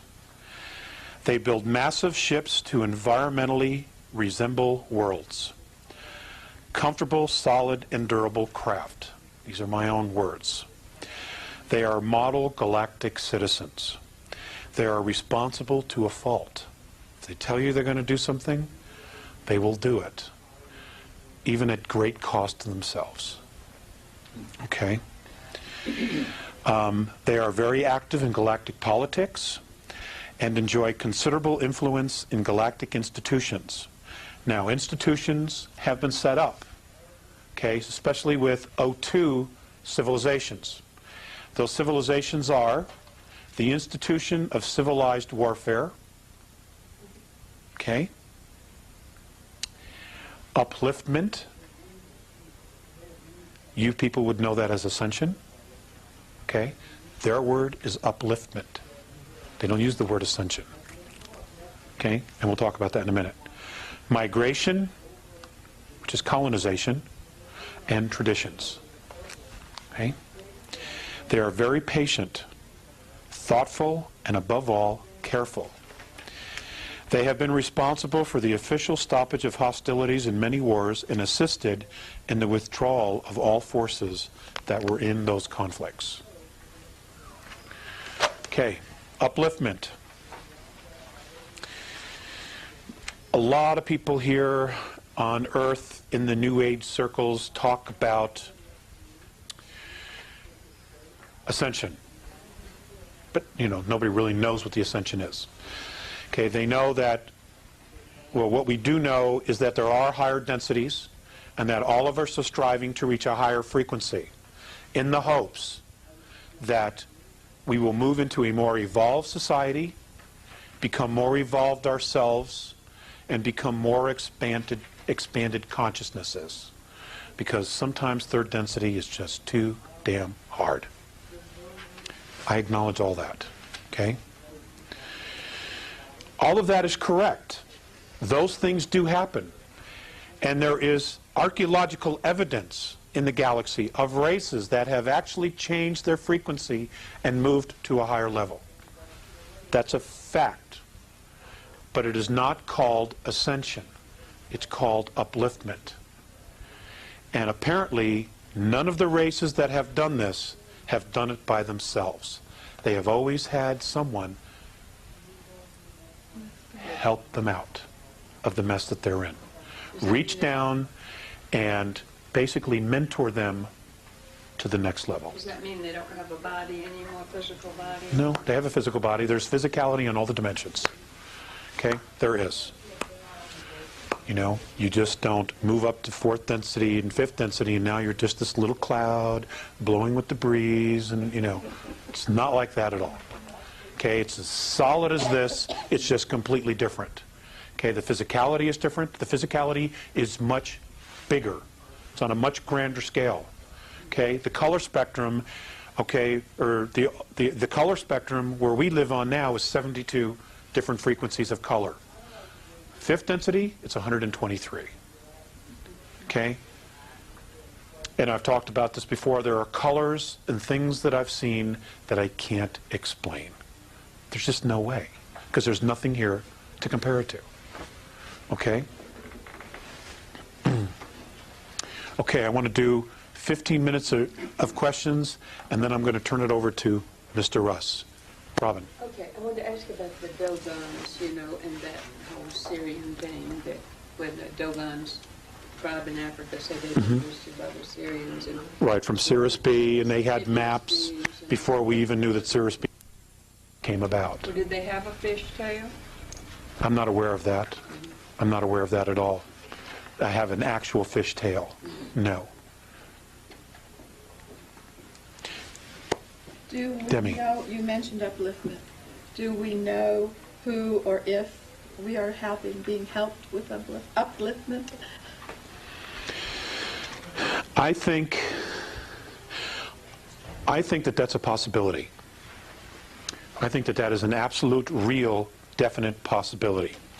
Because Visayas said to me once, before he crossed over, that our specific Terran race was one of the most promising human species that they had seen in a very long time. Okay? Despite all the other crap, we were one of the most promising. However, and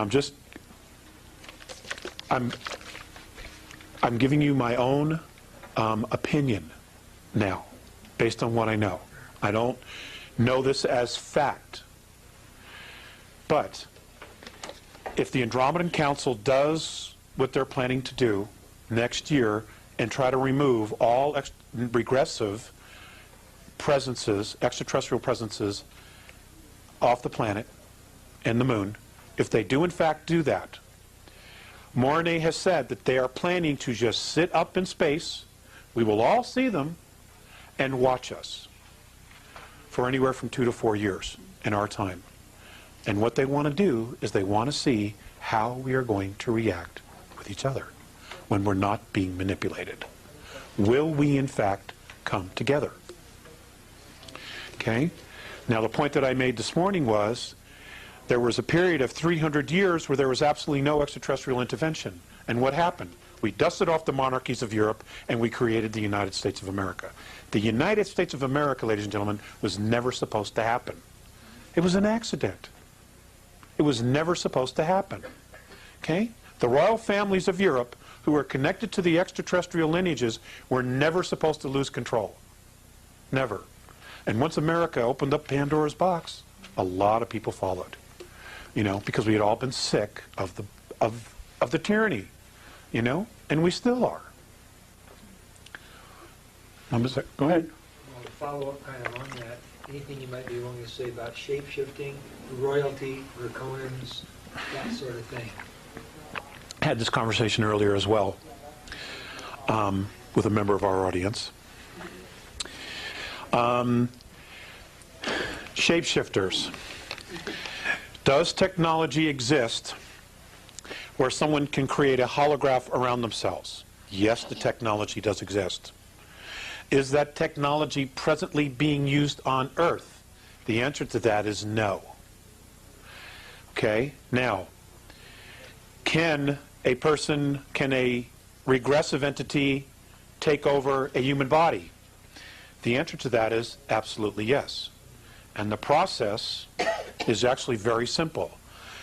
They abduct someone, they bring him to death very slowly, and the moment his last breath, his essence, leaves the body, they replace it with another. Several moments later, that person, that body will rise off the table.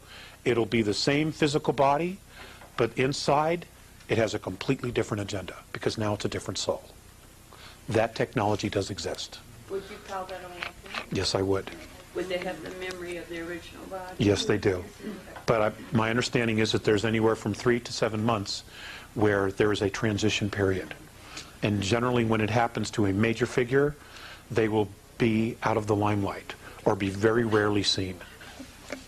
Okay, when that happens, because they're still adjusting. Now let's talk about that some more. The word is, well, or what some people have said is, well, I saw them turn into a reptilian. I actually saw the reptilian. Now, that's probably very true. Now, that doesn't mean that they're actually a reptilian and they're just, you know, using technology to look like a human being. It's a human body. But you got to remember something. Reptilians are not used to the extremes of emotions. They don't have emotions like we do. Okay, in fact, many of the human races out there don't have the extreme of emotions that we do. So what happens is that if there's a situation where the body gets excited, because it's a human body, that's what it does. It's this huge antenna. When it gets excited, the reptilian soul inside doesn't know how to act. Okay? So he probably either gets frightened or he gets alarmed. And when he does that, because they're extremely powerful souls, okay, you see a projection of themselves. You see the projection of themselves in their auric field. You will see it, okay, because they're not used to the emotions. They don't know how to handle it. And that's part of the transition period. That's what I've been told. Or can an original reptilian have sex with a human being? Yeah, but no offspring will come of it. You know, if there's offspring, it's because there was a genetic manipulation. Why would they do it then? Just I actually don't know that it actually has been done, but it can. They do have a phallic. It's a mating quality. I'm sure that comes into play. well, I mean, I've run into that with some people. Some Could be. Maybe they just want to, maybe they're trying to experience, maybe they've been watching humans do it. They see the heightened emotion and passion and the rush that we get at that moment, and maybe they're trying to experience it themselves. well, they say they are attracted to, you know, orgies and Well, because of the emotion, right? Different races on Earth. Why? Are they different combinations of this 22 or what? Yes, they are. Yes, they are. Do you know what ones are what? I know some of them. I know some of them. But I'm not prepared to talk about that tonight. But we will do it really, really soon. I promise within probably 4 weeks it'll be up on the website. Okay? So that, you know, I'm extremely motivated to create a scorecard. Okay? So that everybody knows who everybody is. Especially if this thing is coming down. We need to know. Or at least the information needs to be available. Those who want to know will find it. Alex, you don't have to answer this if you don't want to, but are the Caucasians all from one strain, or are we a mixture? We're a mixture as well. We all are. We're all a Heinz 57 with a moderate to good temperament when we're left alone and not provoked.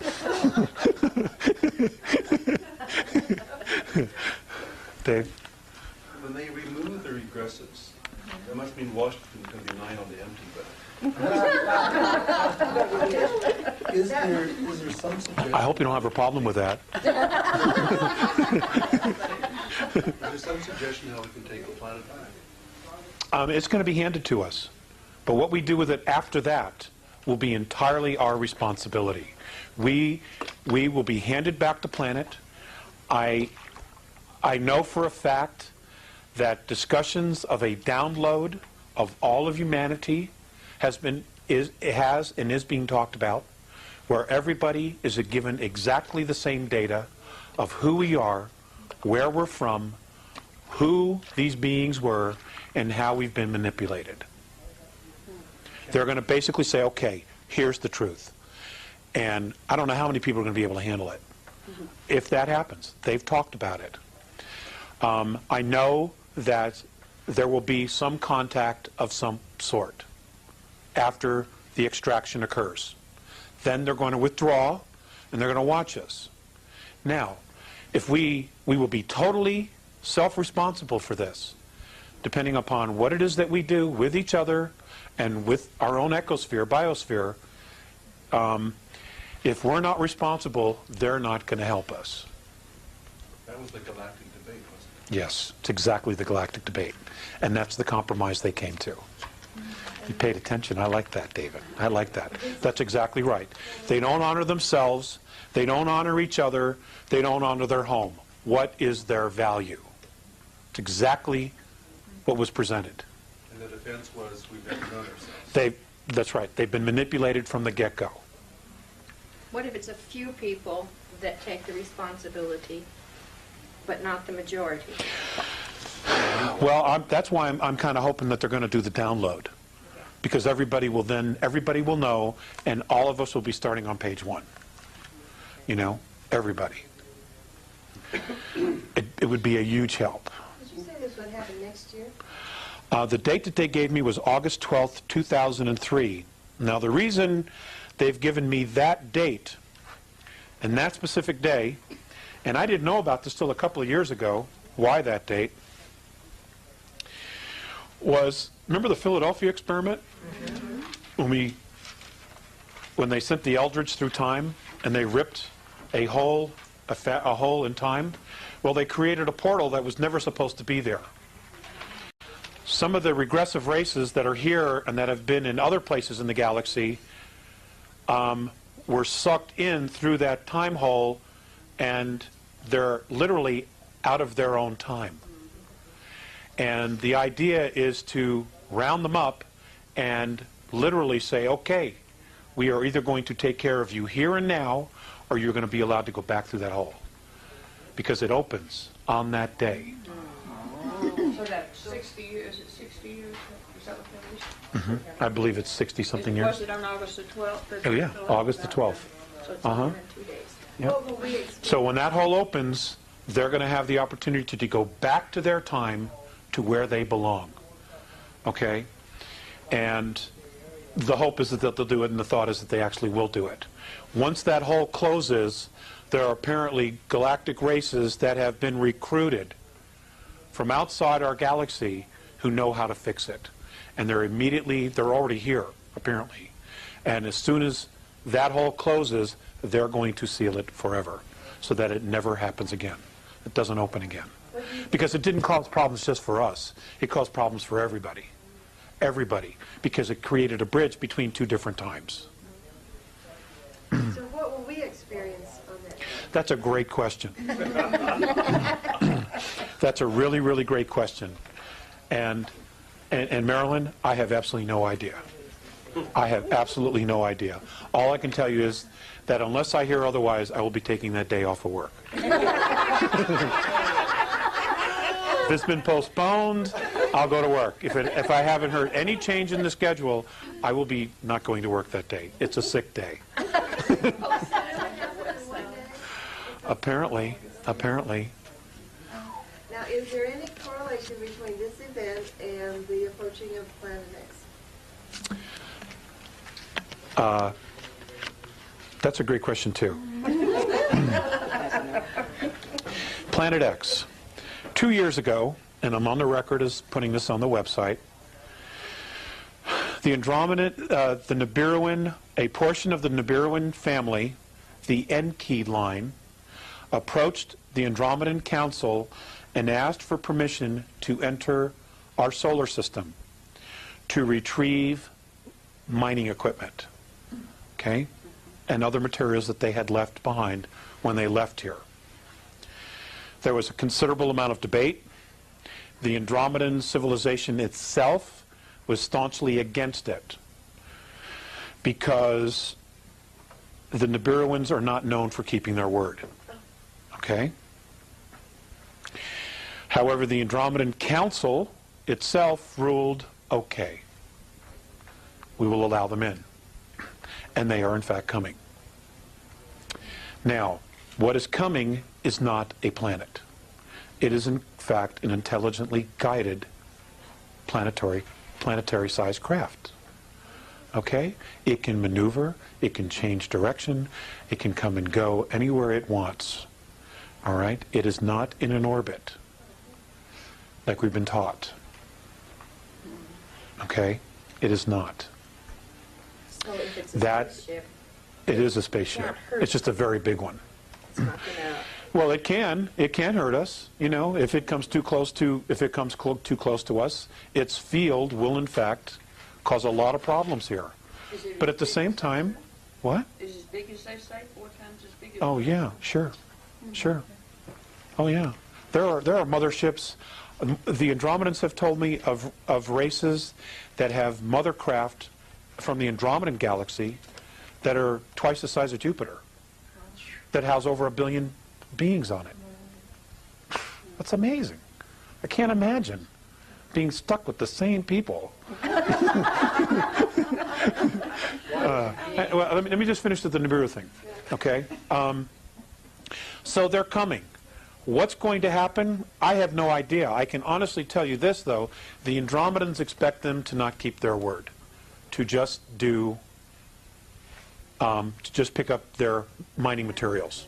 Okay, much of that mining materials are in the rings of Saturn, for the record.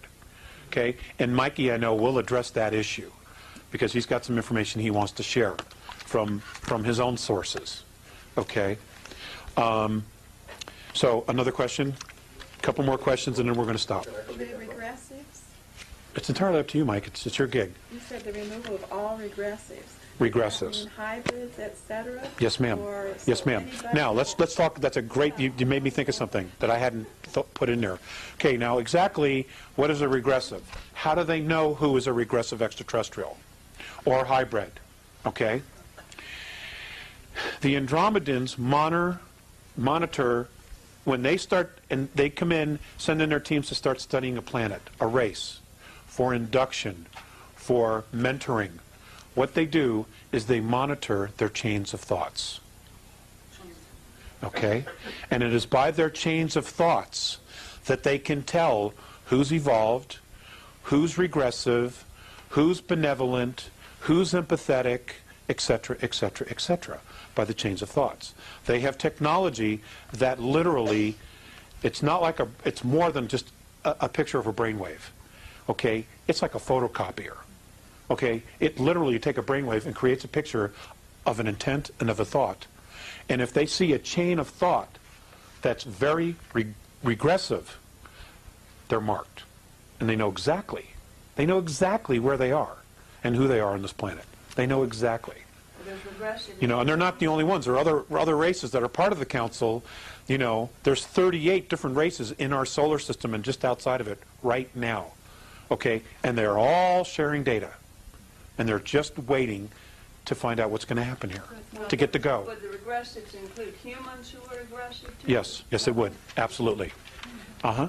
So it's not anything to do with your percentage reptilian or anything else. It's a lot of other things. Like It's a lot of other things. Like a Hitler would be But considered a regressive. He would be considered aggressive, but is he a walk-in? If he's not a walk-in, he stays. We'll have to deal with him. If he's a walk-in, he's out of here. Okay, because he's not the soul. He is not the birth soul. Okay? Okay, are we all clear on that? What's that? Many of them are walk-ins. You know? Many of them are walk-ins. Yeah. There is one family, and I've been told not to say because it would get me in a lot of trouble, but I'm going to tell you the circumstances. There is one family where the children are birthed of a line, okay, and when the child reaches 3 years of age, the exchange takes place. Yes. Now,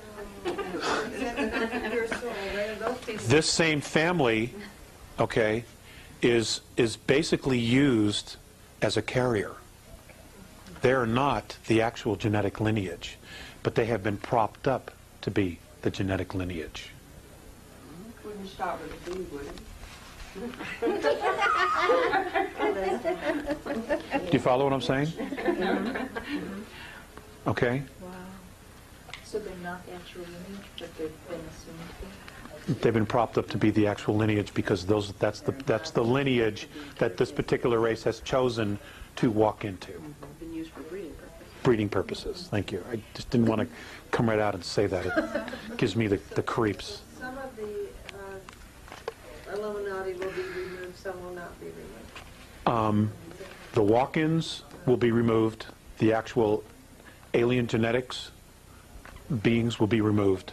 If they are in fact true Terrans and they're just sons of bitches, we're stuck with them, okay? Because that's our race. The fact that they have a mental psychosis is not a problem that the extraterrestrials, that the Andromeda Council wants to deal with. You know, we need to deal with that. We need to take responsibility for our own race, okay? And again, it goes back to the traditions, okay? The actions of an individual are a reflection on the clan and the species, okay? And that's what they live by, you know, and there's going to be a big curve, learning curve for us, big, if this all goes down the way it might go down. I honestly don't know, you know? Yes, Sandy? Have they already Okay, Michael, got couple minutes. people marked? I mean, some way that they've got them, are they already studying the regressives from the ones that are going to stay? Is there going to be some sort of a mark on people? Yes, it has. And it's already taking place? Yes. Okay. It hasn't already taken place, but they know exactly who Okay. is leaving, and they know exactly where they are. But there isn't a mark that somehow... Like what kind of a mark? They don't need a mark or anything like that. They got the brain waves. Yeah, okay. They've got their chains of thoughts. Okay? What they do is they plug it in. They have their own type of satellite machinery. Okay? And they plug in this brain wave frequency. And their computers, which are incredible, monitor every move they make, and they're recording every thought and every action that they make, and they will answer for it. They will absolutely answer for it. Alex, would you think that... 2 more questions, and then I'm going to retire. Would you think that those that are in this room and other rooms similar that you're talking to, that the reason for it is being that we will be there to possibly help with the transition? Because I would we'll think know so. about it ahead of time? I would think so. Absolutely would think so. Got to learn the transition first. Right. This is what Right. he's telling us, what we need to learn how to stay. I don't know what she means by transition. The removal You mean of the to help the people regressive. that are staying? No, when we find out about, when we're given all of the downloaded information as to who we... People are not going to know how to process it. I mean, like you're you know, like your devout Jewish people, your devout Christians, they're going to have a really hard time transitioning with this information. Okay? Because all of their belief systems are going to implode, you know, big time, you know, and they're going to need to process this, you know, and it's going to be one hell of a interesting experience for all of us. So you mean the control of religion will be exposed to you? Yeah. Oh, it'll be gone. It'll be gone in a heartbeat. 9 out of 10 people listening to you would think you ought to go to the loony bin. I've been told that. I've been told that. Therefore, it will be You know, but fortunately my wife and my children don't think so, and that's really all that matters. That's why it'd be You know? difficult, because you're Sure, telling us sure. Well, you know, they're going to see extraterrestrials. They're going to see very large spacecraft. They're going to see hundreds and hundreds of miles, maybe thousands of miles worth of motherships in the sky. You know, and I mean, are they going to look at me and say, "I don't really see that"? You know what I'm saying? You know, and then who's in denial here? Okay, that's why, and I think that there is a move to really educate people, and I think that there are elements within world government that are benevolent, that are really trying to solve a very difficult problem, that are trying to help, and I think that's why the Disclosure Project has been allowed to get off the ground. Because for those of us who have been studying this information, that's the smoking gun, you know, and you know, that whole thing is, it's about the speakers. It's about the guys telling their stories. It's not about Stephen Greer. All right? And I want to make that crystal clear. I think Stephen's done everybody a great service, but it's not about him. It's about the guys on the tape that are putting it on the line. It's my bride. because Baby fell asleep. Even people like us here, it's almost mind-boggling. Yeah, it is. The enormity of the whole situation. My wife and I talk about this stuff at dinner. We've had Mike over to the house several times, and you know, we talk about it. And the frustration for us is, well, you know, how do we get this information out there? You know, it's hard. It's hard, and all I can do is offer it. You know, I can't make a living at this, that's for sure. You know, one more question, and then Mike. Dara? Because we're here, we believe, and that we've taken the initiative, would it be possible that the environmentalists may want to also include us as like spokespeople for the lay people, that they would assist in contacting us, or are they going to take a stance and not in our face at all? No. I've been talking to them for 15 years about adding more people to the list. No, that... All of us here in the room would be open to that. Right. My understanding is that many people in the next several years are going to be contacted. But depending upon the lineage, the extraterrestrial lineage that is dominant in your physicality, it will be that clan or that star system race that will contact you. That's how it's done. It's all about the lineage. Out there, and it is here. It really is. Okay? Ladies and gentlemen, this has been such a pleasure for me, you know, to get a lot of this off my chest and my head, and maybe the hair will grow back now. I just want to say thank you. You're in for a real treat as well, because Mr. Mike Russ has a lot of information. He's extremely enthusiastic. And have your Kleenex and tomatoes ready. Mike, you want him to take a 1-minute break? Or? Okay. I'm going to write some stuff down real quick. So at 12:02 noon on August 12th. I don't have a date. I don't have a date. I don't have a time, I mean. I'm joking. I know you are. But you know, some people would say, like, take that serious. No, no. If I get more information, It'll be on okay, your website. it'll be on the website. It'll be posted immediately. So you're saying This morning that the tetrahedron is imprisoning us. Why would we ingest that? That's the energy around the planet. Okay, but is, The clustered water and what's it? It's clustered and unclustered? well, it's clustered and then that which comes through the I tap. can't remember. Yeah, anything that goes through pipes and stuff like that, it's unstructured. There's structured water, which has this in it, and they've proven you can put it underneath the microscope and you see it. It's just alive. And that's good for you. And that's good for you. And that is good for you? Yeah. It doesn't... Because we are in this existence. Mike, you can use your overhead? Yes. Okay. Maybe not this second, but... So we are in this existence, so we need this scenario going. But don't we want to morph to the... Yeah, you know, it will go.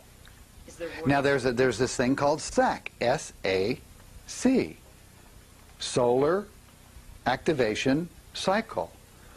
And according to this Voyagers 1 and 2, and here's the phone number to order the books from Granite Publishing. say it out loud for the tape. It's Granite Publishing, order 1-800-366-0264, and you can order the books. It's $27 for the big one and $16 for the small one. It's the best books that I've ever got my hands into. Oh, no Now, wonder, right? and where are we here now? No, I just made that connection when he was talking about... Yeah. This is something that we are in now, so we need this structure. And now, if that's why they said some of the angelic beings here teaching us the Merkaba field are being taught wrong about what we should do with this. But we still need the energy pattern. And in that book, they tell you what the speeds are. And what speeds? It's the white at 33 1/3 this way, and the blue 33 1/3 this way or something. It's in the book. But they also say in the book, don't do it. And as long as we're talking about that, they give you this Maharic shield. Here, and I've got the picture. Let's see if it comes up on the thing. As long as I'll just go with the flow. Can you get this at all? I don't know. Can you get that at all? Okay, well, it's called the Maharic field, and it's a tube that we can put over our bodies, and they tell you how to do it, and they said you just got to do it every day before you go to bed, and in 16 days, or no, 6 weeks, that's what it was. It was 6 weeks, you'll be completely protected. But do not get into the Merkaba field being taught, because they're being taught wrong. They said that it's the DNA, the regressive aliens, the intruders, are teaching us to download our DNA into Mother Earth, where the halls of Amenti are and the Ark of the Covenant are, and because it's back on the planet, it's inside the planet, and they're going to use our DNA against us. So you do not want to fire this thing as being taught. Because Thoth was Anunnaki, right? What did you say? Thoth was Anunnaki. You were showing us the spelling up the pillar you showed us in the book. Oh, I'm sorry. Can you do that on the overhead, or? Here. I just lost the page. Had the piece of paper. Oh, yeah, it did. Here it is. Here. Coming up, gang, coming up. It's the, it's personal and planetary, M-A-H-A-R-I-C,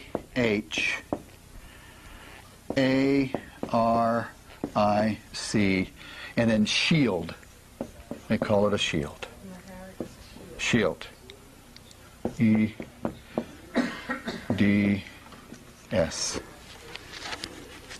And it's a chart. And they say for right now, because of what's happening with the white t-shirt and the black t-shirt, don't get into this and get into this shield system. And it's a tube, evidently, and I'm wired up here. It's a shield that protects you and gives you your right to be you. So you are protected. And this is what this system that's being taught on the planet is not doing.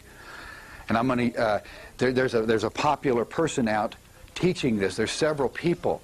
They said in Voyagers 1 and 2, you fire this system right at your tailbone first, or right around the first basic 9 cells that you are created, that are always alive. You do that first, then you can go out and do anything you want. But that squares you with you, so you can learn who you are. Another scenario, as long as we're on the subject, is if somebody is teaching you that God is out there and not here, that's the regressives here. Prime Creator is here. It's here first. You understand and love, honor, and care this. And we're not taught that here on this planet. We're not taught to love ourselves. Clean fingernails, everything nice, nice clothes, beautiful home. This comes first. Then, and there is a, the teacher that I was with, there's a progression of what you do. You love yourself, you love your closest loved one, male or female, you love your children, then you love your family structure, then you love the environment you're in, then the social structure, then you get out into the world, and then bow to Prime Creator if you wish. But it starts here. We're all the single windows of Prime Creator. And if anybody, you got to listen to this. They have humans bowing to a wall. Now, there's some taco sauce missing with them, okay? There is something. They don't even know what taco sauce is. They don't even know that they can have it.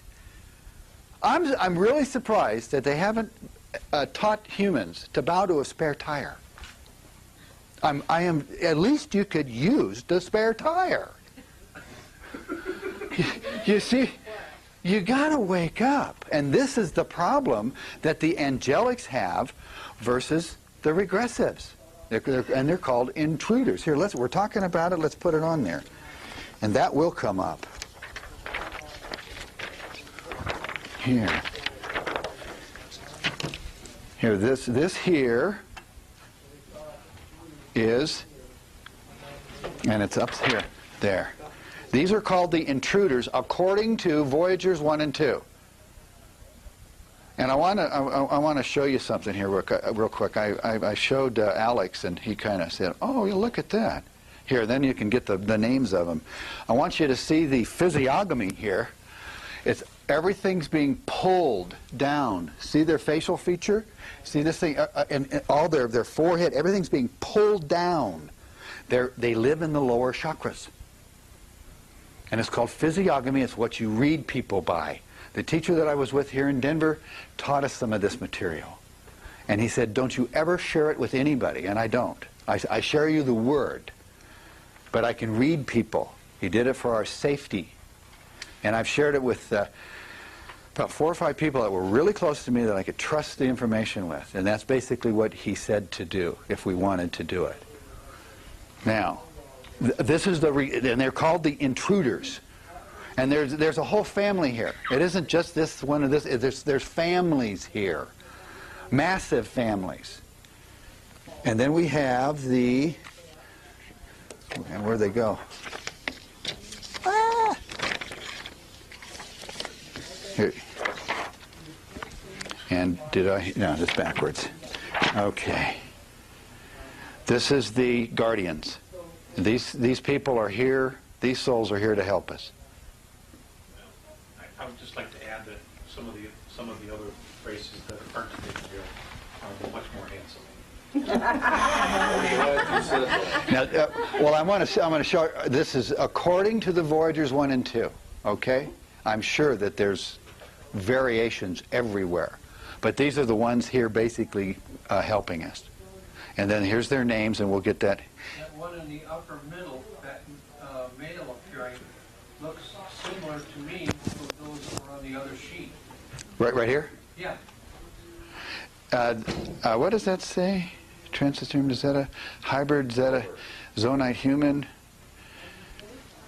There's Dralo-Arcturian, and I shared with you these here in the book are the ones basically here really loving us. They are us. Let me get over here. They are us. And what they did, what these entities did, they went back in our history, got the best of the DNA of all of our history. And then they went all the way forward and got the best DNA there. Then came back here, and that's how we look. Metaphor.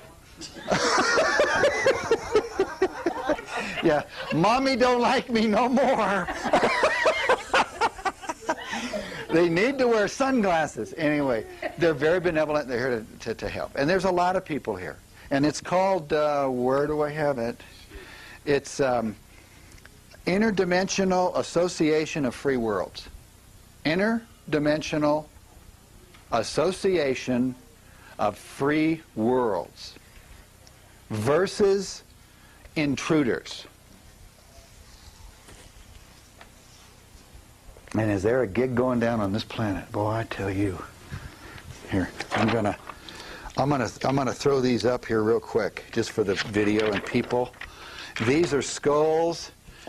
These are skulls in Peru and Mexico.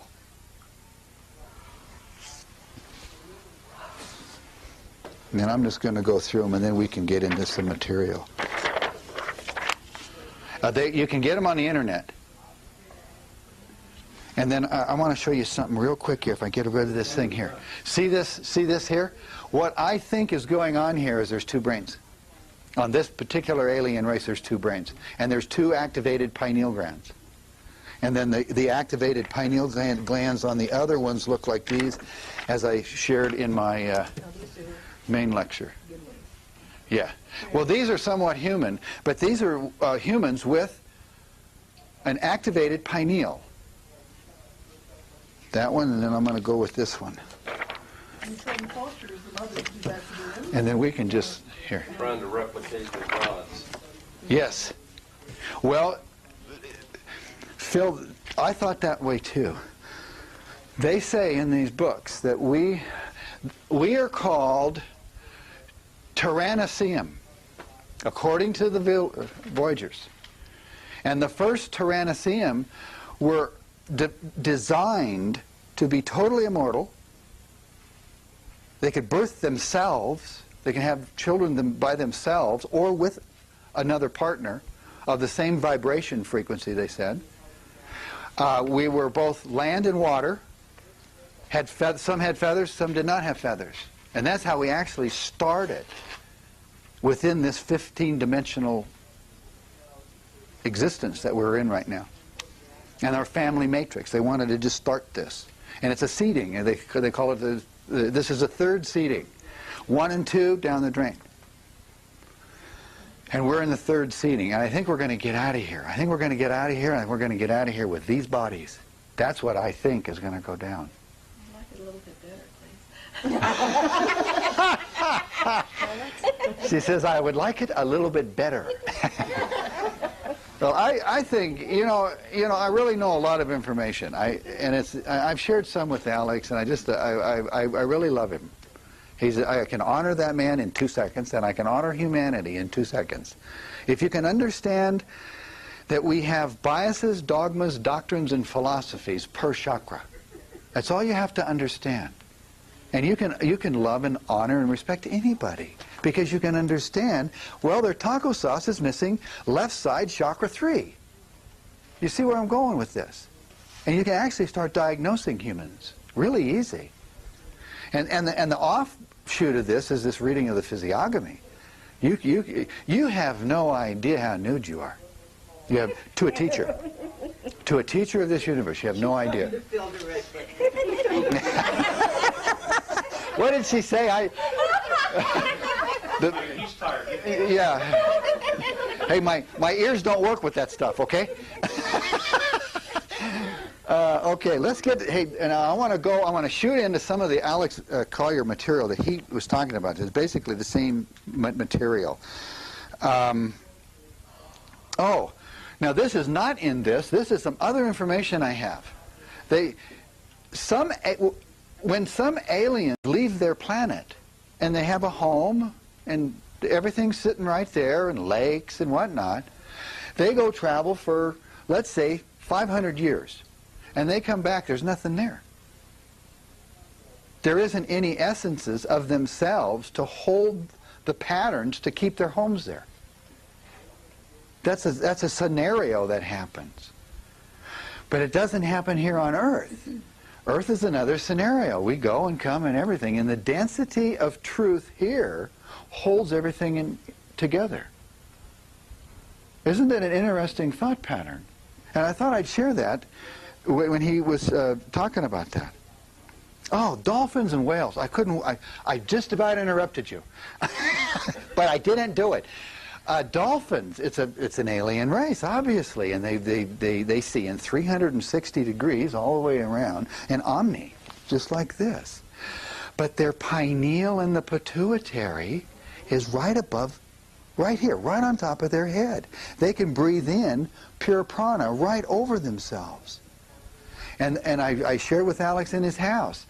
They are birthing, human females are birthing with dolphins. And dolphins are doing everything in Europe. And they're creating aquatic babies.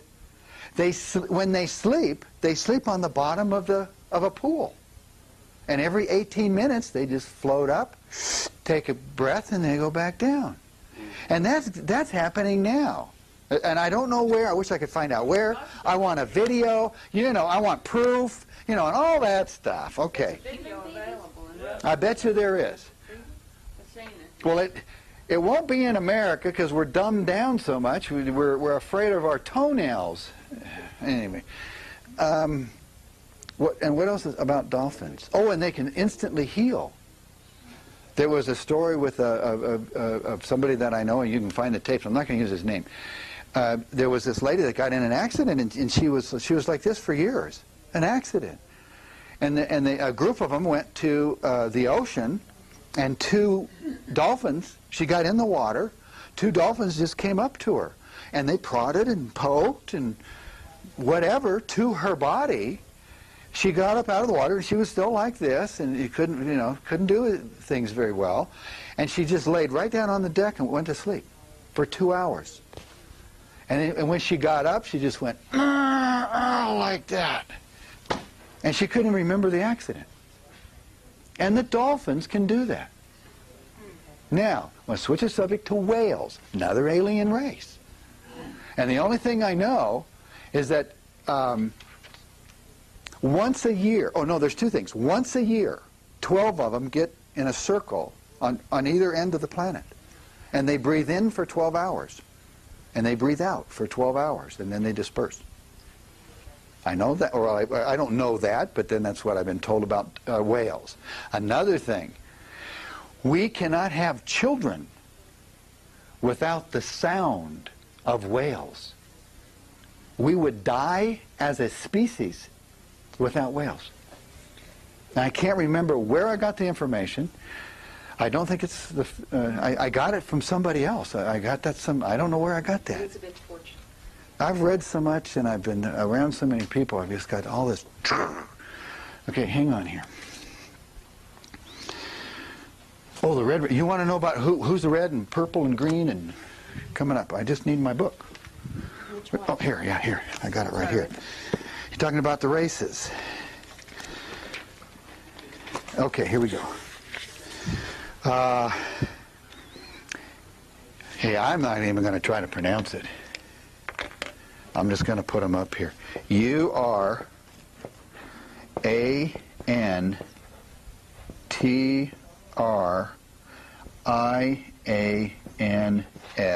Brown.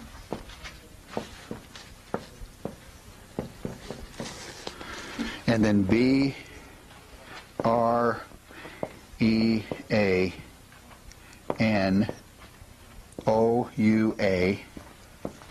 red. Oh, and then this is dimension 2, or no, a DNA strand. I'll take it back here. There's a DNA strand that causes it, according to this book. So it's an S, strand 2. This is strand 3. HIBIRU,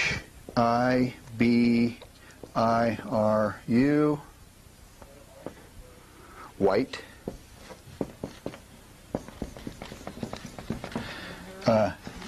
S4. And then Melchizedek.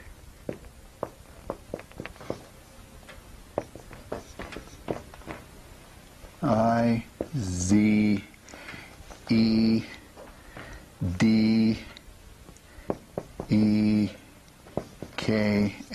yellow.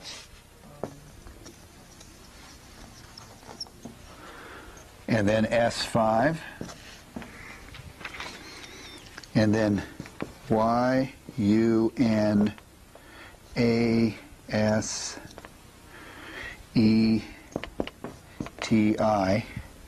black. And then obviously we're variations of everything. That's obvious, and that's, yes, strand 6. Do you have any